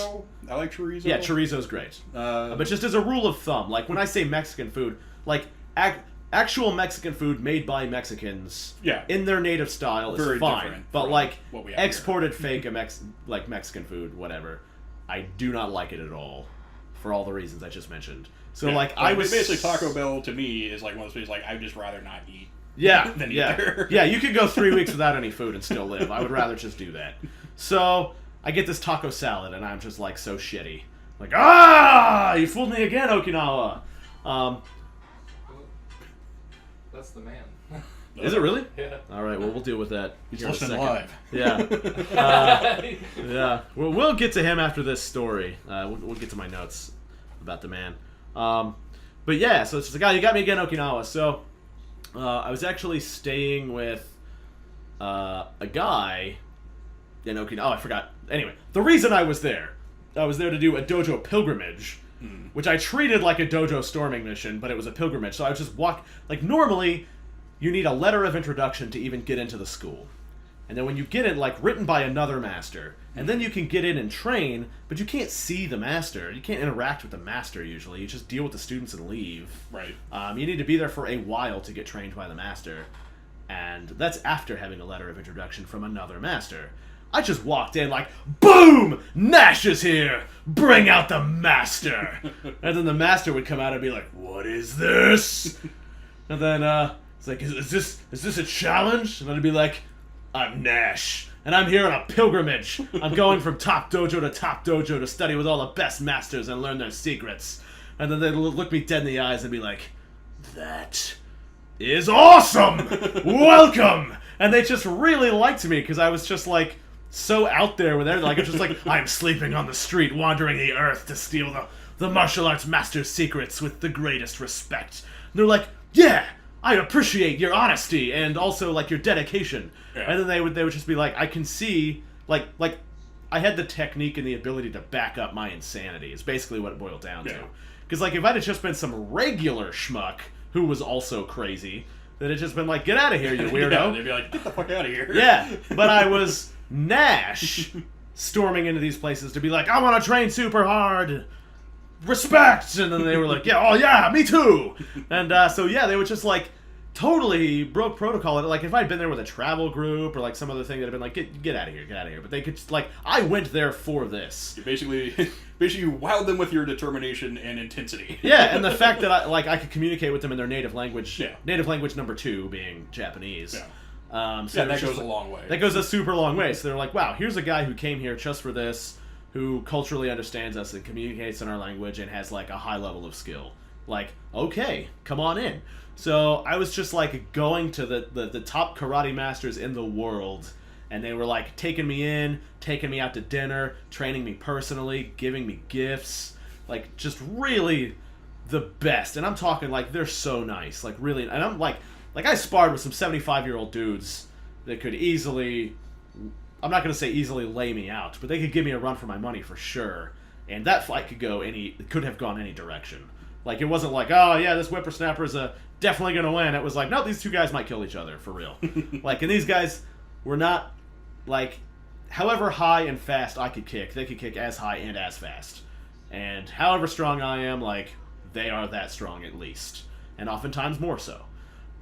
Just a really incredible experience to go, like, train with these dudes. At one point in time, I'm training with this one guy, and a lot of them have dojo that are built into their homes. So, like, I was invited into their home, right, you know, to like, train. And I'm training with this one master, and then after training, like, hardwood floors, super hot tropical weather, technically subtropical, but it's tropical, just sweating. Like my body is made of leaky hoses, just sweat coming out. Just like every punch, it's like, looks like it's a squirt gun, just sweat flying everywhere. The floor is like so deep with sweat on a slick hardwood floor. And then afterwards, it's just hours of this, right? Grueling. Then this one master comes up to me and he's like, my son tells me you possess the ability to do handstand push-ups on just one finger? And I was like, yeah, you heard right. And he's like, I would very much like to see this technique. And now I'm like, oh no! Not that I can't do it, but it's like, this guy's taking me into his home and asked nothing in return, and is now like, I would like to see this. Expectation. Yeah, this is the one thing he would like to see. Because he was like, well, that would be quite impressive. I would like to see that. And now I'm like, oh no, I've got to deliver. Which normally wouldn't be a problem, right? Doing a handstand on one finger on each, handstand push-up on one finger on each hand, is a thing that normally you have to, like, focus for. And you gotta be fresh to have that much energy to focus, and on stable ground. Yeah, I'd say also you want it on ground that's not, like, slick like ice. Right! So, I'm like, oh shit, like, I have been hard training for several hours. I'm not sure I possess enough energy to focus into this, and even if I did, this ground is crazy slick. But I cannot say no. This is the one and only thing he's asked of me. And not only will it be disrespectful to say no, I'll look like a total schmuck. Because I'm like, yeah, I could definitely do this. But not right now. Some other time. Some other time, though. So I was like, yeah, I could do it, but, it's the balance is tough. I'm going to need someone to catch my feet when I go up into the handstand. And he's like, oh, my son will catch the feet. And I was like, all right, cool. Let's do it. So I, like, put my one fingers on the ground, and I, like, kick up into this handstand and catches my feet. I'm like, all right, feeling good. It's like I go down. I'm like, one, and then right as I go down to do my first one, my index finger bends in the middle of the middle knuckle here, and it slips on the wetness, and just completely turns. It bends to the side and then back up again. So every joint is going in a different direction, so that my index finger is forming like basically a square. So it connects with my now middle finger knuckle. So it's just like, and it happened like in a split second because it slipped on the thing. And as it happened, I was like, I cannot bail on this. It'll be so disrespectful. So I was going down and I was like, what? And then I was like, 1, 2, 3. And then I came back up and he was like, very impressive. And I was like, thanks. And then he turned around and I was like, crack! And just pulled it all back into place. And then he turned back around. I was like, yeah, I feel pretty good. I'm just going to take a breath for a second. Just a 5-minute break. Take a fiver. Yeah. So this is related to the sun, by the way. This is all coming together. So that happened. I trained with that guy for a bit, but that happened on that day. And I was just like, man, I am exhausted. Also, as a side note, I went to go train with this other guy who's the only master. He's the only one that knows this style in the world. And he does not take students. He does not train anyone. He's got like 2 students in the world. I think one of them's his immortal wife. I thought she was his like small child daughter at first, but she's like, I don't know, like 80 or something. But she's a superhuman. But anyway, he's got like her as a student and like another guy, and he only trains them in the dojo at the top of this building, like several floors off the ground, from midnight to 3 in the morning in complete blackness with all the lights off. Like, it is a secret style that only he knows, and he does not take students. And he's known for being, like, an asshole. Like, the type of asshole that will throw you out of that, like, 3rd-story window. And I actually got him to train me. And not only did he train me, but we actually talked for, like, a long time, like, well into, like, I went there at, like, 11 p.m., and then we talked until, like, 5 in the morning or something like that. Like, the sun was coming up. And, on Okinawa, they have this drink called habushu, which is an alcohol that's brewed from the nerve toxin of the poisonous pit viper that lives on the island. And they have some that's commercially available. So it's brewed from that, but they also steep in vitamins and minerals into it. So it's like a health tonic that you only take every once in a while, right? And they have it, it's commercially available. So as we're like training or whatever, and he's talking to me, it's just like we're really having this deep heart-to-heart, and I can't repeat the things that he was saying because pretty private. But right, well, and basically, I assume like with the level of secrecy he has, I'm sure you're sworn to secrecy. I am sworn, both by word and honor. But yeah, basically he took me on because he saw that I was dedicated and I wasn't a waste of time, and he and I actually had like very similar, I guess, upbringings. We kind of like bonded on a really personal level, and he was like, yeah, I've done some things. I can't say the things, but he was just like, I've done some things, and teaching this is like my personal redemption. I kind of owe this, but I have to be very selective because of like what this is. But as we're bonding, he's like, I have, would you like some of my power water? And I was like, what is power water? Because I noticed he was like drinking out of this like ceramic, like old style Chinese looking bowl cup jar mason thing. And I was like, what is it? And he was like, it's a special water that they brew for me that contains all the vitamins and minerals, and if you drink it, you'll become super strong because of this special tonic. And I was like, whoa, this is the secret! Like, this is... You're gonna be the elixir from the fountain of youth! Yeah, but like for martial arts powers. Yeah. Like, I was like, I'm gonna drink this, like, super tonic, and then I'll, like, my powers will be multiplied. Like, I've already got decent powers, but now I'll get, like, even more superpowers. Like, yeah, it's like the Highlander mixed with Dragon Ball. Like, I'm definitely... Yes! So in my mind, because he's just drinking it. And I was like, oh, this must be like a vitamin water situation. Like, it's a water with, like, tea leaves and shit steeped into it. And so he like, pours me some in another smaller ceramic bowl thing. And I'm like, oh, yeah, thank you very much. And he's, like, teaching me the special etiquette to drink it. And I'm like, oh, yeah, thank you. And then I drank it. Like, I just had my first sip. And I swear...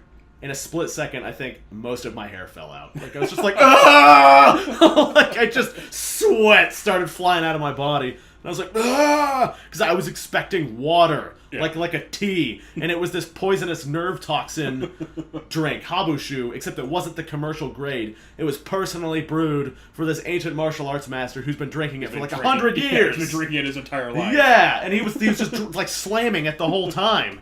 And so he's like, immune to it, and I was like, sure, I'll take a gulp. And I wasn't ready at all.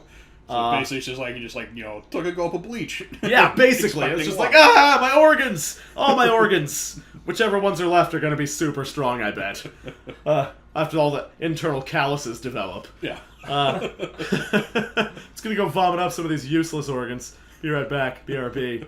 But yeah, so I did drink it all that he gave me, but I was not ready. But anyway, so I got that guy. And then there's a bar in Okinawa called the Dojo Bar. And it's got, like, all this training equipment just around the bar. Like, if you can imagine a regular bar when people get drunk and they're like, arm wrestling, and I'm the strongest, and I can do this. Imagine that. But now there's, like, heavy bags and makiwara to punch and, like, strength testing equipment and, like, swords and shit everywhere. Imagine that bar where martial artists exclusively go. And that's the bar I went to. And I'm just, like, drinking there. This guy's like, yeah, what's up, man? Like, the bartender, super cool guy. Highly recommend going to the Dojo Bar if you're ever in Naha. And if it's still there, I think it's still there. But yeah, he's just like, what's up? And I was like, oh yeah, I'm on a dojo pilgrimage and I'm training with all these masters. And he's like, oh yeah, where'd you come from most recently? And I was like, I just came from this guy. And he was like, impossible! There's no way! He's like, that guy's an asshole. He almost killed this other guy that went to go train him. I'm like, well, he trained me. No problem. And then I did all this stuff. He's like, what? We just had a long talk. Yeah, he's like, yeah, he showed me this ancient secret technique, and now I can throw a fireball, and it's like, yeah, it's totally cool. I mean, you just have to ask nicely. Yeah, he's like, what's so special about you? I'm like, I honestly don't know. Something, though. This guy seems to think so, and everyone else seems to think so. But, yeah, so that was super cool. So anyway, I jammed my finger real bad, or unjammed, whatever. Put it back. So after I did that, I'm sorry, I'm jumping around the timeline here, but it's not important. I'm just trying to cram it all in. Because we're running an hour and a half. So after the training day of me doing that to my finger, the next day I was staying at a guy's house. I was using his house as my base of operations, and he was the employee of a guy I met when I was a monk doing the 88 Temple Pilgrimage, where I walked almost 900 miles in 31 days barefoot as a Buddhist monk going from temple to temple, which is another amazing story that we don't have time for. That's a whole other thing. Remind me about it sometime, and we'll tell you, because it's incredible. That's a big one. But anyway, I met a guy who was like, hey, if you're ever in Okinawa and you need a place to stay, hit me up. And I was like, challenge accepted. So, like, several months later, I was like, come to Okinawa. And he's like, okay, well, I'm actually not there right now, but I own a couple houses there, and one of my employees is living in one. I'll have him pick you up at the airport, and then you'll live with him while you're there. And I was like, oh, thanks. So I was living with this guy's family. I was a huge imposition. Felt kind of bad, but whatever. Only for a second, because I was living an awesome life. But anyway, he was like, hey, take the day off and then we'll go to the beach. And I was like, yeah, I love the beach. So we get to the beach in Okinawa. And I'm looking around. And everybody's wearing full body suits and giant floppy hats. And they've got umbrellas. So and all this shit. And so I was the like, 1930s, guys bathing suit where it's basically overalls. It's overalls with sleeves. It's basically a diving suit, but they're just walking around the beach with it. Huh. And just giant floppy hats and umbrellas and all this stuff. And I was like, excuse me, natives who've been living here for hundreds and hundreds of years, you have no idea what you're doing. Let me show you how to really do the beach. So I'm just in the smallest trunks. If I could have been wearing nothing, I'd have been wearing nothing. And I'm like, yeah, Nash-Style, living it up at the beach. Whoop whoop. And then after 2, because I was like, I don't burn, whatever, who cares? After 2 hours, I was like, I don't feel good. I think I might vomit. Like heat stroke. Yeah, I was getting real dizzy, and I just fell down, and I was like, I don't know what's happening. I think I might puke, and I don't feel right. And the guy came up to me, he's like, hey, I think you have sun poisoning. And I was like, what are you talking about, sun poisoning? Isn't there a worse sunburn? I don't get sunburned, guy. And he was like, oh no, there's no ozone layer here. We don't have an ozone layer. So basically, you essentially have radiation poisoning. Yeah, and so he was like, we don't have an ozone layer. Didn't you notice everyone is wearing bodysuits and hats and umbrellas and things? You can't be out here with no clothes for very long. And I was like, yeah, I noticed. I just thought they didn't know how beaches worked. And I just thought that was your guys' stupid fashion. Yeah. I just thought you were still in the 1950s again. And he's like, yeah, man, I think you got I think you got some significant exposure. You're probably gonna get damage. And I was like, and he's like, just put me in the shade, I'll be fine. Yeah. So I was like, cut me. It's like, just no, where to cut? You're fried. And so he drugged me into the tent that we pitched there for shade. Because I was like, bitch is a tent at the beach if you're not even gonna sleep in it. What's the point? But so he drugged me into there, and he's like, hey man, I'm gonna go get you some food and some drinks. And I was like, hey, thanks, man. I feel like I really need that. So he comes back with a big water, which I definitely needed. And he's like, hey, what do you want from the restaurant? And I was like, what do we got? And he's like, oh, they got taco rice. And I was like, oh god, octopus rice. That would really hit the spot. I need some nourishment. He comes back with a big fucking bowl of taco rice with just minced meat and chips and the cheese. And I was like, Okinawa, no! So I didn't eat it. But whatever. So sorry. Well, now you just know to specify. Anytime they say taco, you'd be like, octopus? Yeah. In Okinawa, it means Mexican taco. Yeah. But it's written in Japanese. Right. Taco. Well, that is real. Yeah, if I said if you're trying to specify, you just be like taco, and they'd be like, yeah. That's what I said. I'd have to ask, like Mexican tacos. They'd be like, no, like Okinawa tentacles. Yeah. They'd be like, from the ocean or from whatever tacos come from. Cow? Yeah, I don't know. Just tortillas?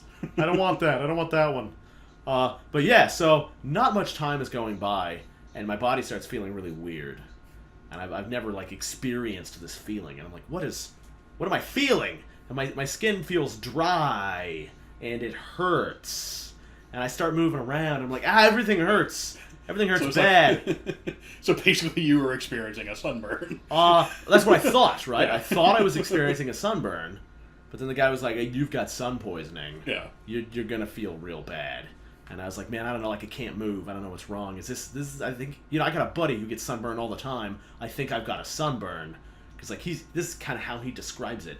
And I feel like your skin's, too tight. Yeah, so I moved, and all my skin tore. It just ripped everywhere. I was wearing a really tight shirt that I flexed out of, but it was my skin. And I was just like, ouch! And so... And I'm just screaming because you need to tense more, which causes you to tear more. Right. And so that evening, I'm bathing and just lathering aloe all over your body. Right. So I go to the store because I'm like, I need something to put on this. Mm-hmm. So they have an aloe vera sunburn gel. So I was like, well, this is the thing for sure. The green gel stuff. It was clear. Clear. And And they were like, with cooling action, so you don't feel so hot. And I was like, well, that's what I need. You know what the cooling action was? It was aloe vera mixed with alcohol. So I just squirted all this into my open wounds, and I was like, why? Why is this a thing? Someone's either an idiot or a diabolical genius. This thing for sunburn is just salt in a wound. So I'm bathing, and I'm washing off, and when I get out of the shower and I'm drying off, a huge chunk of skin just falls off. And just like a big no, I mean like thick like beef jerky. Ooh. Like ooh. It turns out I wasn't sunburned. I was just burned. Like it looked like I was in an actual fire. Yeah. Like my skin was coming off. It was so dark, and because as previously discussed, I get a nice olive color. This wasn't that color. This was like way too dark, and then just like ripping off in big strippy chunks, like deep. And I was like, oh no, this is cancer. This is definitely cancer. Like it was just, it's just like, this is cellular damage. Like I said, it sounds like if you see like radiation burns. Yeah, I was like, this is all the way to the DNA. Like I burnt my DNA for sure. So I hear that kills a lot of people. I didn't die yet. It's probably gonna get me. That's probably gonna be one of the things. But yeah, so there's no ozone layer in Okinawan beaches. I know skin cancer is the most common. Yeah, there's no way I don't have skin cancer now. There's no way. And also, Australia, parts of the outback don't have an ozone layer. So when I was doing my survival course... Ooh, like that? Yeah. No, worse than that. Kind of like the one on the top left. There's a picture... Ooh, that one? Yeah, similar. There's a picture on my blog, actually, of after it kind of calmed down. Oh, what's that? What's that again? Oh, Nash-Style.com is my blog. Don't worry, no one reads it, so it's fine. Yeah. Yep, that's the appropriate face. Yeah, basically, you know, if you take a look at the huge chunks of pink. Yeah, I see. Yeah, and look at the blackness. Yeah, that's what I'm saying. If you take like a hot dog and you burn it on the grill, yeah, and then you peel off the burn bit, yeah, that's what it looks like underneath. yeah, that was my body, and I was like, this is cancer. This is definitely cancer. Oh, is this that guy? This is the guy I'm getting ready to talk about. Actually, that's a different guy. So that guy is the master of Goju-ryu, Okinawa Goju-ryu. Super famous guy, Higona Sensei, Morio Higona. So the very next day after the skin cancer thing, which was the day after my finger dislocation, I got to train with this guy. His top thing is grabbing stuff and walking around with it. So I have this finger that's all messed up. And now I have to spend the whole day grabbing big jars of sand and big balls of metal, and all just like and grabbing like carrying with like your fingers. Yeah, the fingertips. Yeah, it's just the fingertips. And so I'm like gah, and my finger had swollen up to the point of like another wrist. So it's just like and I'm wearing my dogi, like my karate uniform, this whole time. And then I get into the changing room, and one of his guys is like, "Oh man, did you know you have a sunburn?" Like, yeah, I knew. Every breath is excruciating agony. I figured it out. So that was. I figured the giant chunks of skin falling off of me may have something to do. Oh, there should be pictures from the dojo ball. That's the guy who had me do the one-finger push-ups. The impressive. Yeah, that guy's super strong. He used to be a power lifter and a judo competitor. Don't judge him by his size or his age. He's in his 70s. They're all in their 70s, and they're all super strong and impressive.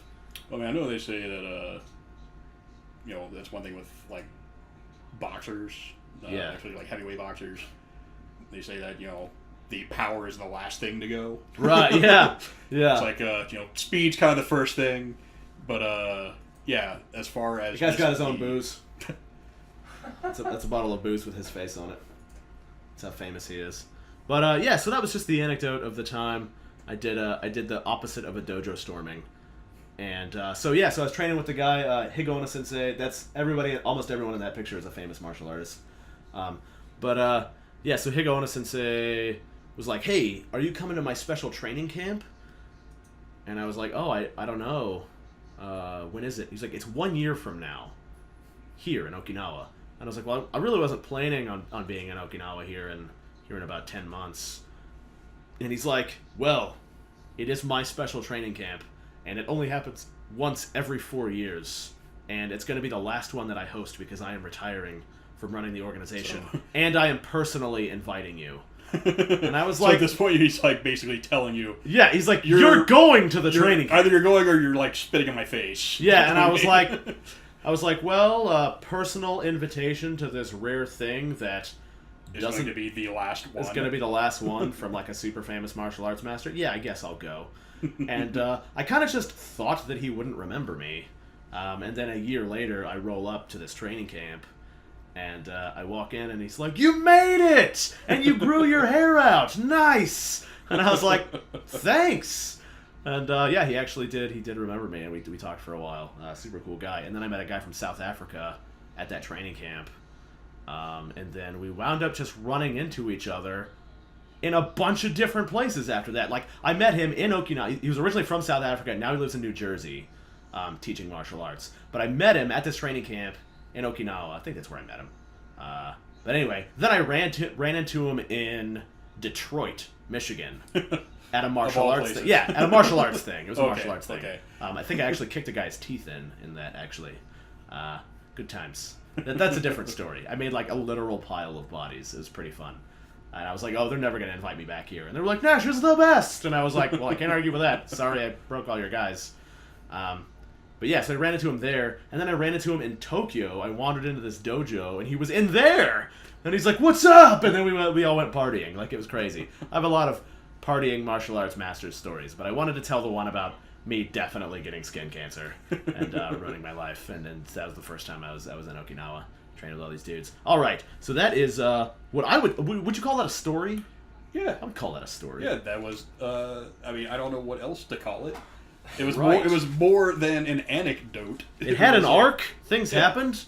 I started out young and naive, and then I trained with all these amazing masters. Then a thing happened. Changed my whole outlook on stuff, and then I returned a changed, more knowledgeable person.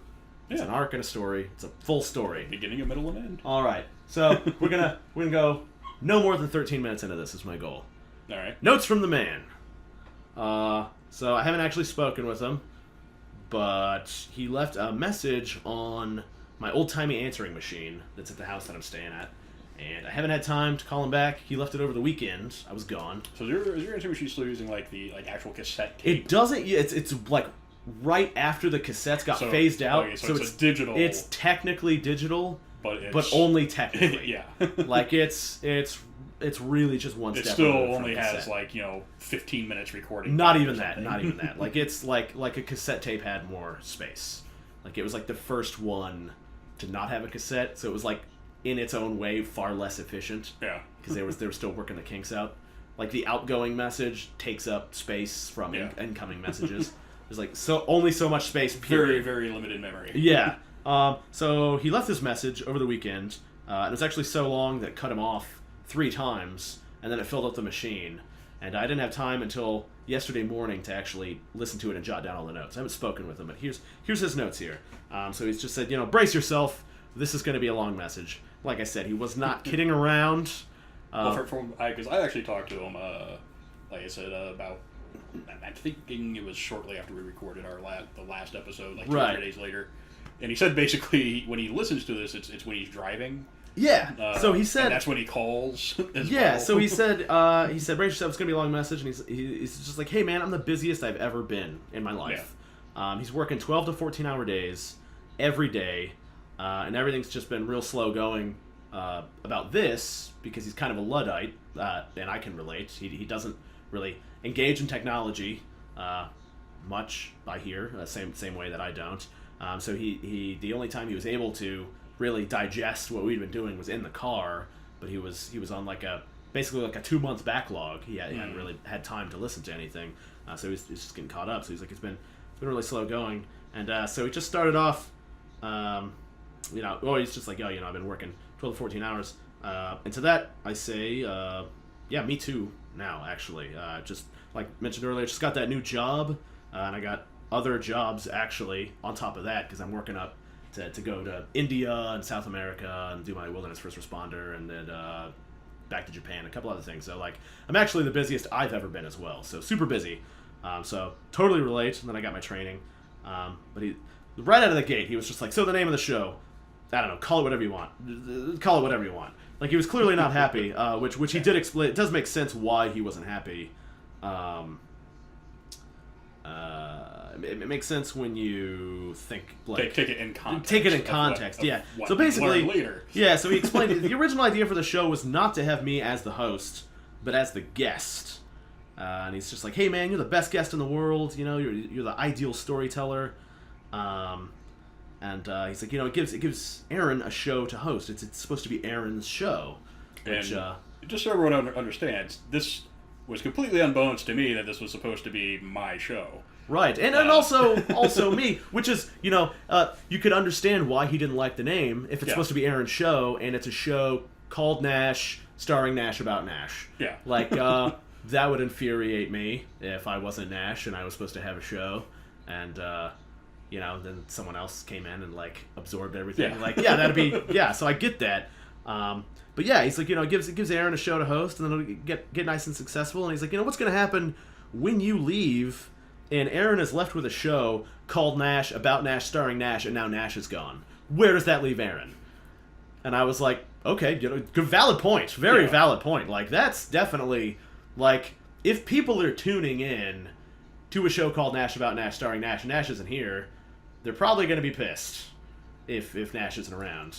Yeah. So it's like either we don't release anything. Right. Or I guess I would be releasing something. Right. Which, I mean, if it was your show... Sure, fair enough. Yeah, I could do that, but... Yeah, if it was your show, or, like, if you had a show to do when I was gone, like, yeah, perfect. Or, like, I just kind of do my own thing. Yeah, which, I was just like, oh, cool. But he was like,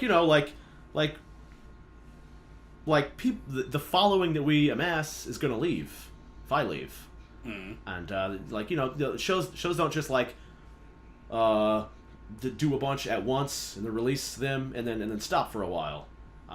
But also, I would like to just say TV shows? ?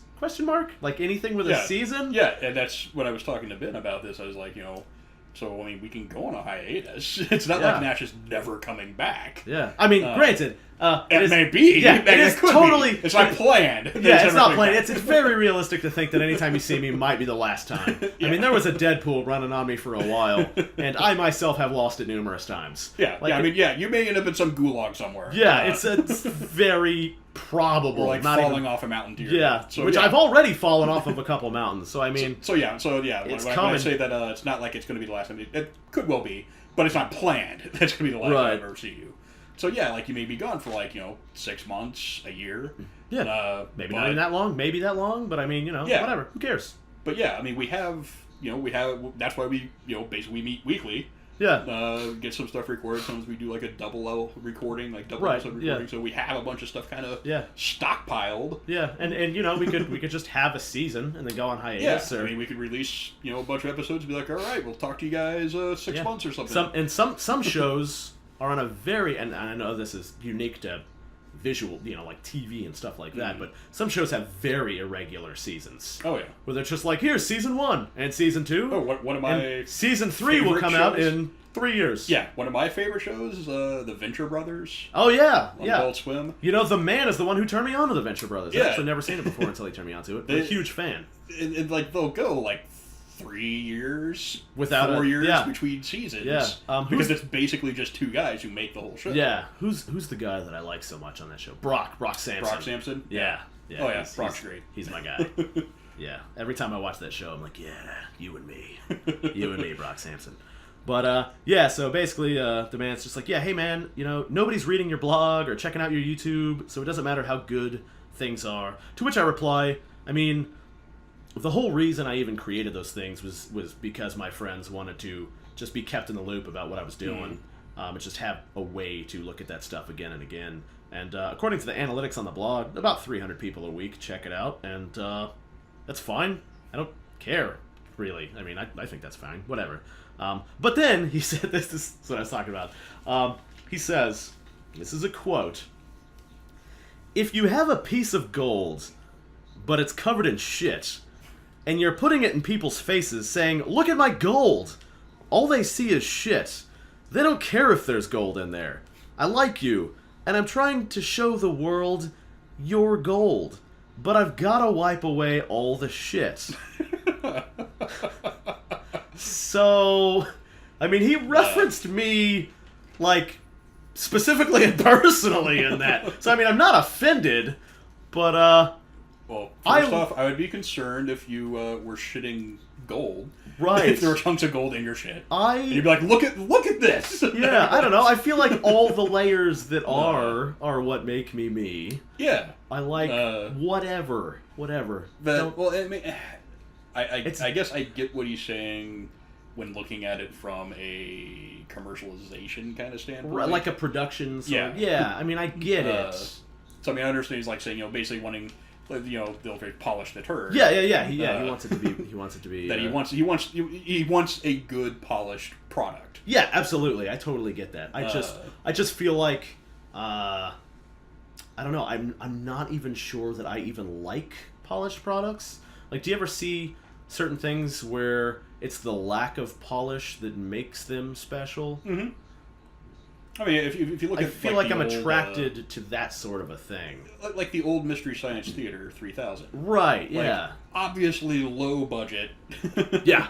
Or like, old Doctor Who episodes. I've actually never seen any of the Doctor Who's. Before they started like the reboot or, right. The old ones were kind of... Original Star Trek? Yeah, were kind of famous for, like, how low budget they were. Right. And how, like, even though a lot of the stuff you go back and look at now looks, like, ridiculous. Any of Ed Wood's movies? Yeah. But yeah, that kind of stuff where, like, that was also kind of the allure to it. Yeah, I mean, I don't know. Like, I definitely see his point of view. I just think that maybe he and I are attracted to two different things. Mm-hmm. And I think what I'm going for is actually different than what he's going for in this respect, which I didn't realize until he left this message. But then he said something very confusing, because he said, in 10 episodes, we haven't captured one story. The closest we got was the very first episode that we had to scrap due to audio reasons. And I'm very confused by that sentence. Yeah. Because I feel like, barring one episode, I have been telling stories every episode, and sometimes multiple stories per episode. So I'm confused by what he means by a story, especially because in one of the episodes, I told one of the Mount Fuji stories in its entirety, which is like an extremely epic story that is long with a narrative arc or two. Yeah, I mean, the whole... twists and turns and demons and ghosts and the whole, like, climbing Mount Fuji, sleeping in the murder woods, I mean, that already... was broken up into 3 episodes, I think. Well, we never did do the there was Return to Mount Fuji. Right, we still haven't gotten that one, and then the first half we ended up having to scrap because of and then I just told it again, right, from start to finish that other episode. But yeah, so he was just like, we haven't captured one story. So I'm super confused, because if he doesn't think that is a story, then I honestly don't know what he means by a story. Like I'm just very confused. And, I mean, just all the stuff that we did today. Yeah, and I could. He was like, we got pieces of stories, but we never got one whole story. Like, we definitely got Fuji. That's a big one. Yeah, I know that we've briefly touched on a bunch of different things. Yeah. So, but I mean, like today, I'm like, oh, that's another story. That's a different story. Any Temple Pilgrimage. But I did also tell some stories. Yeah. I thought. But yeah, just very confused. So I'm pretty sure he and I were just maybe just traveling on 2 different trains going to different destinations, and we didn't realize it at first. It's just very, very confusing. So I actually, whatever it is he's talking about, I don't think I'm into.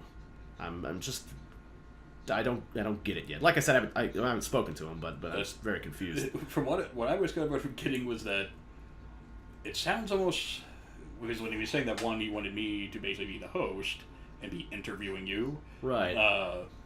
That it sounds almost to be like, I don't know if you ever listened to Terry Gross on NPR. Maybe? That basically almost kind of wanting that, where basically I just kind of ask a question every now and then. Oh, and then you kind of go on about that. Right. But also it's like, they're typically, I wouldn't say necessarily super serious the whole time. Right. But much more low key. Okay. No, I like my zaniness. Yeah, and it's like I like that you bring a lot of energy to all the stories that you're telling. Yeah. My skin fell off, you guys. It fell right off my body. It damn near leapt off. Whereas with NPR, be like, And I was shocked when basically a chunk of my skin was just peeling away. Well, the thing is the sun's radiation actually damages the holding fibers that cause your skin to attach itself to your subdermal layer. So it causes a sloughing factor. So your skin just removes itself from your body. Like, no, man, my skin leapt off. And I'd be like, it ran from me. That's really interesting. But the pain was exacerbated by the ointment that I'd purchased. Turns out that the soothing actually was an exacerbating mechanism because they'd added alcohol to my open wounds, which it's quite unpleasant. I don't recommend it. Yeah, no shit, you don't recommend it. It sucks. Don't do it, man. But yeah, so it's just, whatever. But yeah, he was just like, hey, doing a thing and waiting for people to find you, that worked 10 years ago, but it doesn't work now. Like the podcast game has changed. There's millions of podcasts that come out like every day. And yeah, totally, I definitely agree. But yeah, I guess getting publicity, I would say, is probably harder now, just because there's so much more. Yeah, but I would say I don't know that we would really do a thing and wait for people to find us. I feel like we could do this and shove it in people's faces. We just go to forums of like-minded things and just be like, hey, check this out. What do you think? Mm-hmm. And enough people, you do that to enough. You throw enough darts, a couple will stick.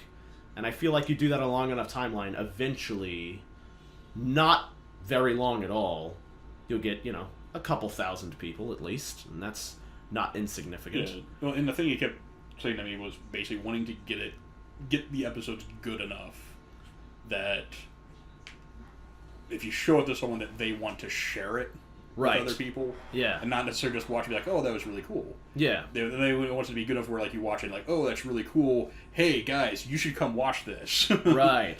Because if you get that, and he's right. If you get that going, like, absolutely, you get much more word of mouth. That's the most effective form of advertising. Yeah, I mean, I totally get that. I just, I don't know if I really want the level of polish. And that's what I was telling him. It's not that I disagree. It's not that I disagree at all. Like, he's right. That level of polish would be fantastic, but I just don't care. Like, I don't want it. And that's just me. But yeah, it's just not for me. I think we just have we're on two different sides of that creative coin. But then he was like, hey, when you leave, people will feel abandoned when I leave, because it's the Nash thing. And when I leave, people will feel abandoned. To which I reply, well, then they will get the true Nash experience. Because in this world, you're either the one who leaves or the one who's left. Yeah. And everyone's always like, oh, Nash has abandoned me. Well, I mean, what an asshole. I just really want him back, though. I would say if they've been listening to the show, that they shouldn't be surprised at all. Yeah, they should expect that. Yeah. That's when you go get... Here's the thing. Like, if I spend my days telling all the stories of the things that I've done, I'm never going to have time to get new stories. Right. Like, that's just the allure of me. That's what attracts people to me and also repels people from me, is that same sort of thing. Like, people always want the, like, freewheeling, king-of-the-road guy, but then when, you're trying to, like, there's also negatives to that, because it's like, hey, let's make some plans. And I'm like, no, I can't be bothered with plans. I've got other things going on. Come, just send me a suggestion and we'll work something out. So yeah, I get it. Like, I get that, but they shouldn't be too surprised. And then he went on about your podcast, Aaron's podcast. I'm supposed to be setting Aaron up for his show, and I will be his first guest, and then he'll get successful. And then when I come back after a year from being on a mountain or on TV or whatever, I can go on Aaron's already successful podcast and then tell my stories on that. And I have no opposition to that. But here's the thing: I myself am super busy right now, and I just do not have time to be someone's sole guest on their show all the time. Right. To create their show. Like, if you wanted to start a show, I'd be more than happy to be on it whenever our schedules aligned. Well, and that would be lovely. And but, I think he may not be aware that I already am kind of working on a side project. Oh, right! You do have your other show already. Yeah. So I don't know if he's aware that I am actually doing that. Is it all right if I tell him? Yeah, sure. Is it a secret? Fine. Okay, yeah. No, it's not even a secret. Okay. We haven't actually officially released anything yet. Right, but we've kind of been doing the same thing where we've been recording. Yeah, for about the same amount of time, right? Like because we started that shortly after. Yeah, we've actually been doing this now for 3 months. Yeah. Really? This group here, yeah. Ish. I didn't realize Yeah, that. ish. Yeah. Yeah. So, we started the steaming pile. Yeah. Started doing some stuff for that shortly after we Yeah, did our first yeah, episode for yeah. this. Yeah, so that would throw a monkey into your wrench works. That's a whole other can of bees. Yeah.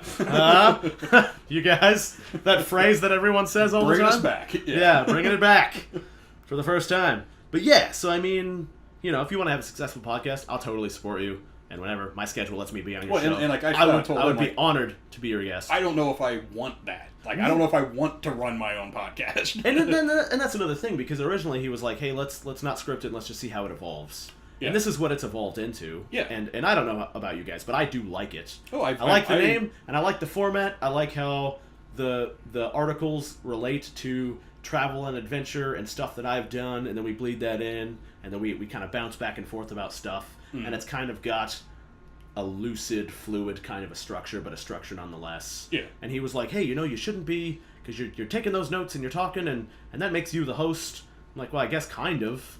But and again, I was always operating under the assumption that you were the host. That I didn't even think of myself as the host. I was just like, I'm taking notes because these are the things I want to talk about. Yeah, like, again, I always view this as your show. Right. Well, now I view it as my show. After really thinking about it, because it was yesterday morning that I took down the notes from this message, and then I was working the job that I'm working currently before I got this new job, or actually just got the new job.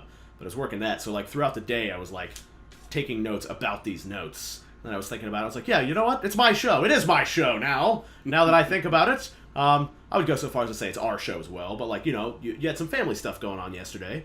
So in the event that you have to take a hiatus or whatever, I might be inclined to, Ben be on here, like someone else be on here.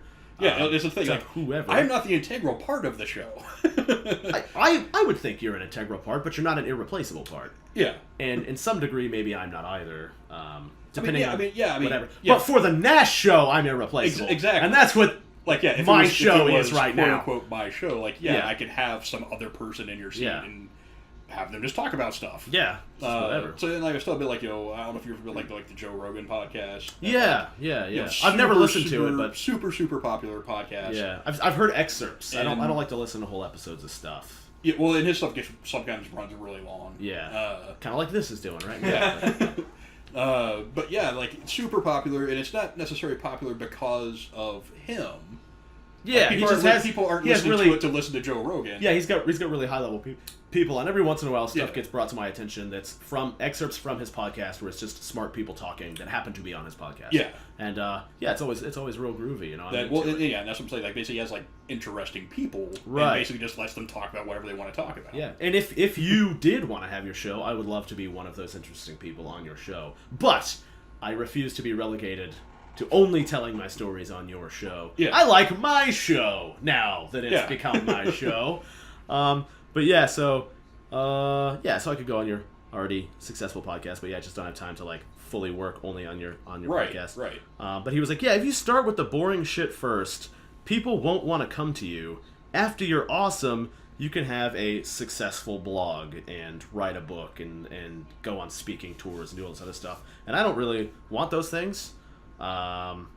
Successful blog, I don't know what that means, but my blog's really just more of a journal for me, because sometimes I do things that last so long, or no one's got an ironclad memory, and I try to write those things. So it's almost more like documenting for yourself. Yeah, I try as well as to share with friends. Yeah, like it serves a multitude of functions, and it's kind of my private journal to be shared with other people that know me, or whoever really. But like, I don't care. Like, I'm not live blogging every meal and getting ready for a press tour. Like, I don't care. Like, it's just the people who already look at it are who it's for, and if anybody else takes an interest in it, then great, it's for them as well. But it's not going to be for everybody. Like, it's if you don't like me, you're not going to like that, because that's like a even more abrasive version of me, because you don't have me for context. You've only got like words. So yeah, I mean, I get that, but like, I'm not like, and I could write a book right now. I could do whatever. And he was like, yeah, well, people might not read it. Well, they might not. That's fine. Whatever. Yeah, and that's what I was kind of telling him, that like, to me, the way how everything's kind of how I've been operating and how we've kind of how everything's kind of naturally kind of set up, like. I think it's more important that we do what you want to do because. Well, naturally, I also think that about everything, but that shouldn't always be your barometer. My life is more of a cautionary tale and less of an example. Well, no, I mean, as far as the show, quote unquote, is concerned, that because he's bringing up because he said this thing used to be like he's wanted to like. He says like you have all this like great stuff and like he wants to get it out there to more people, right? And like and then open up more opportunities for you. And I'm like, well, I mean, I don't know. Does Nash want that? Like opportunities like, for what? Like that's the thing is like, if someone's gonna just toss a big bag of money at me to go do the things I already am doing, then fine, that's great. But like like because like I don't see you like particularly being interested in like going on like a speaking tour for like. A year. Right, yeah, no, like I could do it a couple of times, but then that would get old for me real fast. Like I could do like, a one-time engagement here or there, but I wouldn't want to just be this guy that's on tour, once again, only talking about things that have already happened before. Like I'm not opposed to doing that every now and again, of course, but like, because we're doing it right now. But, yeah, that's not... But you wouldn't want that to be your job. Yeah, I don't like... Here's the thing. I don't like jobs that are things that I like to do. And my rationale for that, and this is one of the reasons I got out of cage fighting as like a career path, because it turned real ugly for lots of reasons. Just the business side.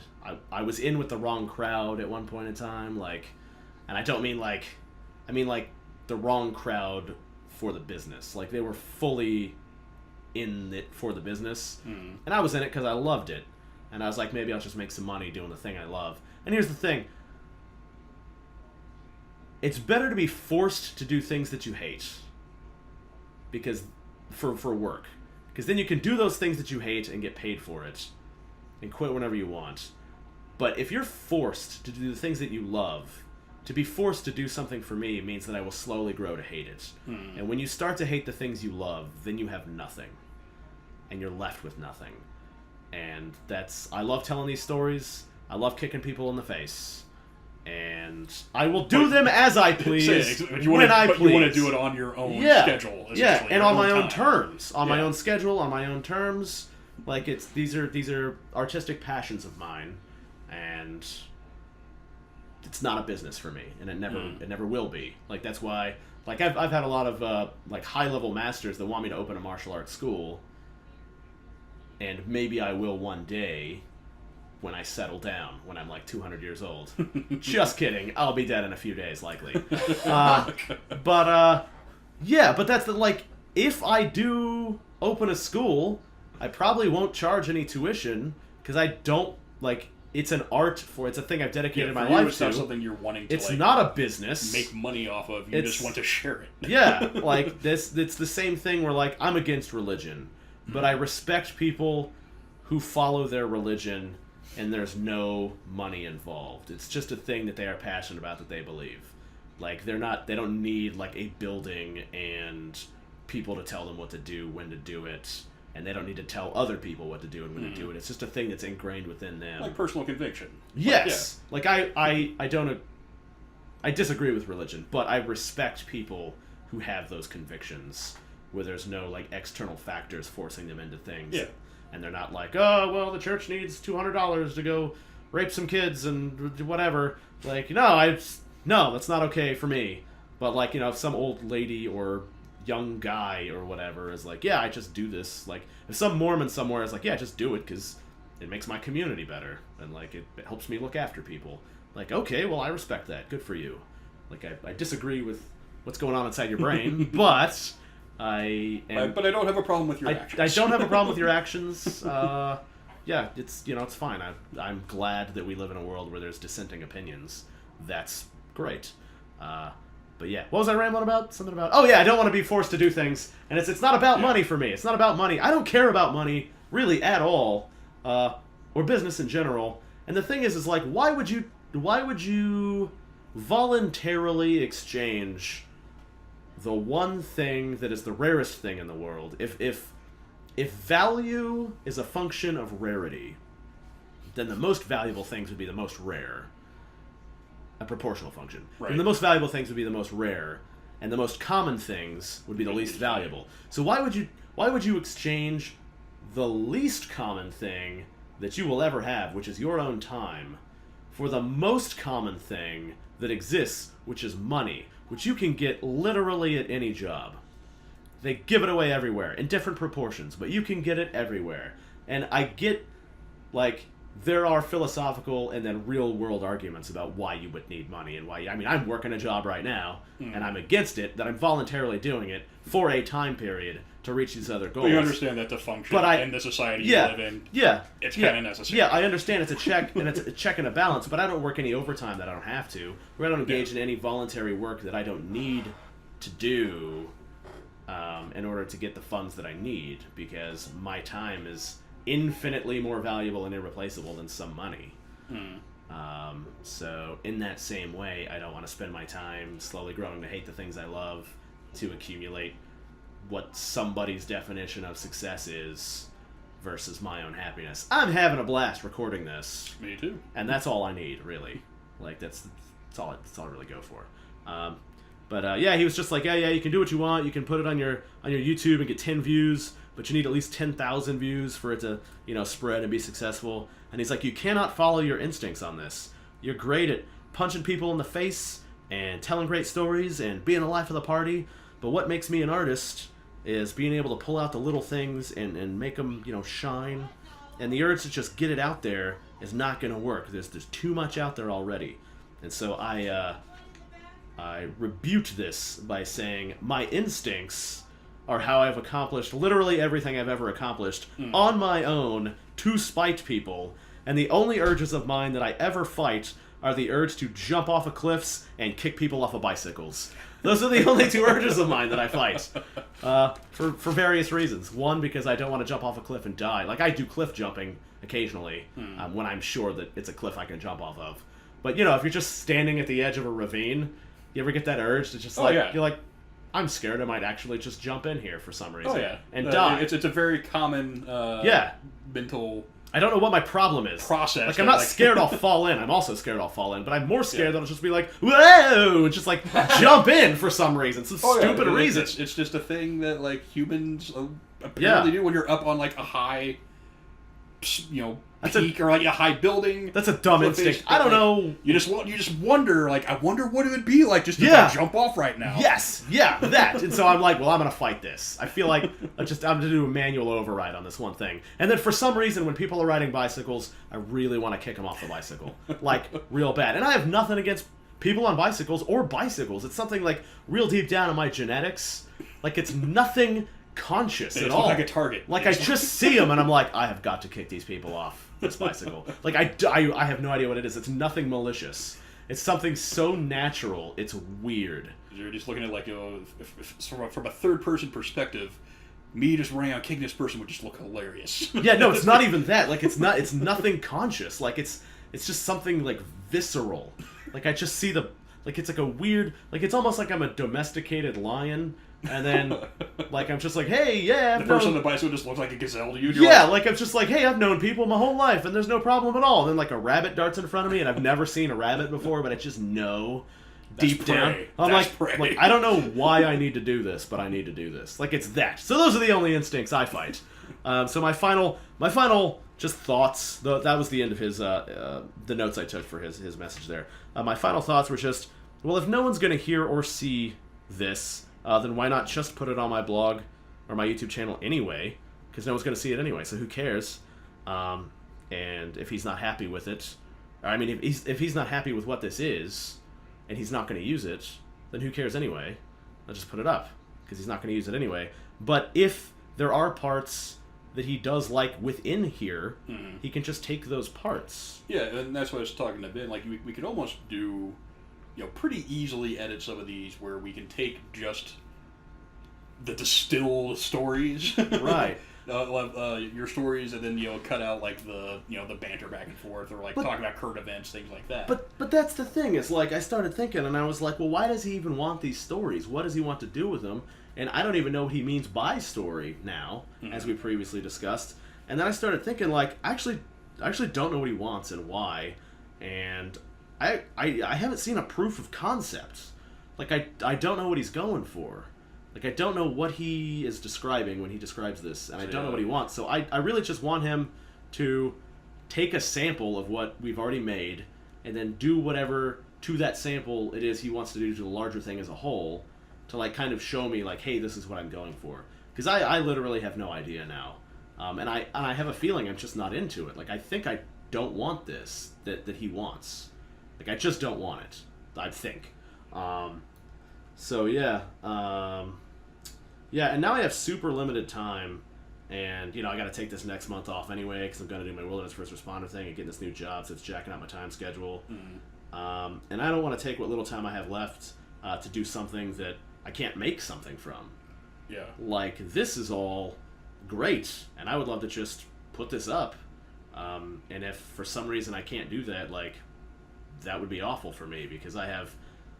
Well, if nothing else, like, now you just kind of feel like you wasted 3 months worth of time. Exactly, and that's the thing, is, like, now I have extremely limited time, but the past 3 months I also had limited time, and I actually had to, like, move a bunch of stuff around and specifically structure this time in, and, like, really make an effort to put all this together, the notes and, like, the stories and, like, showing up, just in general being here. And, like, I like to create stuff as well, so, like, I feel like everything we did is pretty good. Like, good enough for me. Like, I'm happy with what we generated. Yeah. So, like, if I don't put that up, I feel like not only did I waste 3 months of time, which we've already discussed is irreplaceable, but I feel like I've already spent those creativity points. Like, I'm never going to be able to generate that again. Like, that is a thing that only exists once, and I would like to share it with other people. And I would feel like not only was my time wasted, but, like, my creative energies... They can also never be replaced.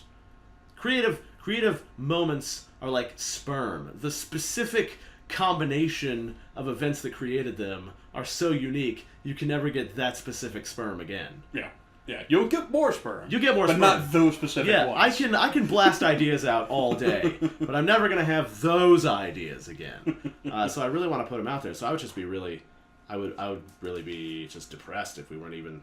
able to put something, if I wasn't able to make something from that, even if the entire episodes weren't good, like, I could myself extract whatever and put something together and put it out there. Even if it's shit, I would be happy with it, because I'm already happy with it. So, with all that being said, listeners, so this is the final episode with this format and crew as we know it. So I myself am going to resume the national pastime when I can, casually.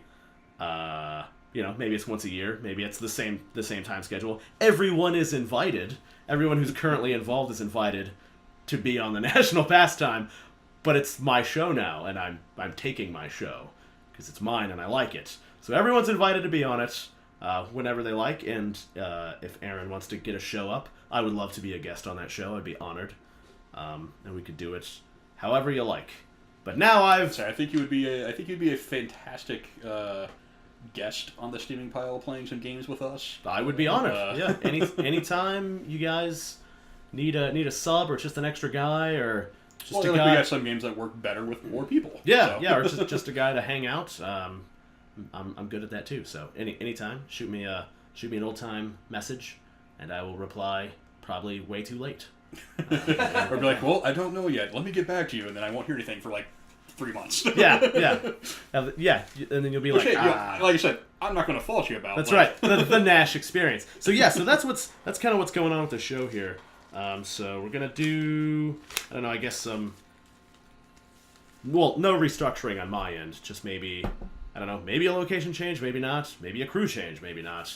And as far as the people listening are concerned, you might not even notice a change because these might be released. The next episode might be released a week later from now in your timeline. Yeah, in real time. But yeah, I am happy to be a part of it. Excellent. I'd love to have you. Yeah. But yeah, like I said, it in my mind, it has always very much been your show. All right. Well, see, I didn't know that. I didn't pick up on it. I guess it did just slowly become my show. Probably when we named it after me. Yeah. But also, here's another quick thing, right? Just going back a while. This is okay, and then this will be the final thing.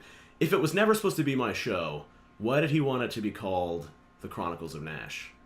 That's true. At one point in time. That is very That's true. a weird thing. Like, just... Because that was his, like, main suggestion originally. And maybe his thought was, like, we were going to collect these and then release it as the Chronicles of the Nash on the Aaron Ray podcast. Okay, yeah. Actually, yeah, that'd be pretty cool. Which... I could see that. That makes sense. Yeah, basically, like, a collection of all your stuff. Right. Which, sure, whatever. Yeah. But yeah, like I said, I was always operating under the assumption it was your show. Yeah. You... Well, now that we're... the same assumption, so... now I am. I just thought it was, like, our show that I told stories on. Now, though, now it's my show, so now I can act accordingly. Like a huge dick. That everyone is invited to ride on. That's my wiener. That's a riding my wiener joke. But yeah, so, I mean... I don't know. Basically, probably nothing will change except now that I know that it's my show. So this may be the last one for a while. Maybe the last one ever. Maybe. It's definitely not going to be the last one ever because, just like I said, out of pure will and spite is how I do everything in my life. So I'll make at least one more of these with completely other people if I have to. But there's definitely going to be at least one more. Like I said, if you're making another thing, like I would be absolutely, very happy to be involved. Yeah, we'll definitely work on timescales and everything, and we'll get some more stuff set up. So I mean. Now that I've got this other job, I can probably fund it a little bit till we get off the ground and get some sponsors that aren't ethereal concepts. So... Yeah. Oh, I like that though. It's I also like that you brought that in. Yeah, I would like to have multiple. I would like to have like a corporeal sponsor and an ethereal sponsor. She's like, this episode is brought to you by, I don't know, breakfast cereals, like a specific breakfast cereal that I don't want to name because I don't want to give out free advertising. Yeah. Like, and also just like cornflakes. Joy. Yeah, just like a generic cornflakes. Cornflakes. This is a non-denominational flake-based breakfast cereal. And contentment. Those are your two sponsors for today. And ennui. Yeah. Or ennui, I guess. Yeah, ennui. Yeah. So I guess that's the end of this episode. The end of the season, right? We'll call it the end of the season. Yeah, it's the end of season 1. It's the official end of season 1. Good show, everybody. Where we go from here, it's still up in the air. Yeah, this is our pilot season. So the next one we'll probably get a larger order for episodes. That's what we'll do.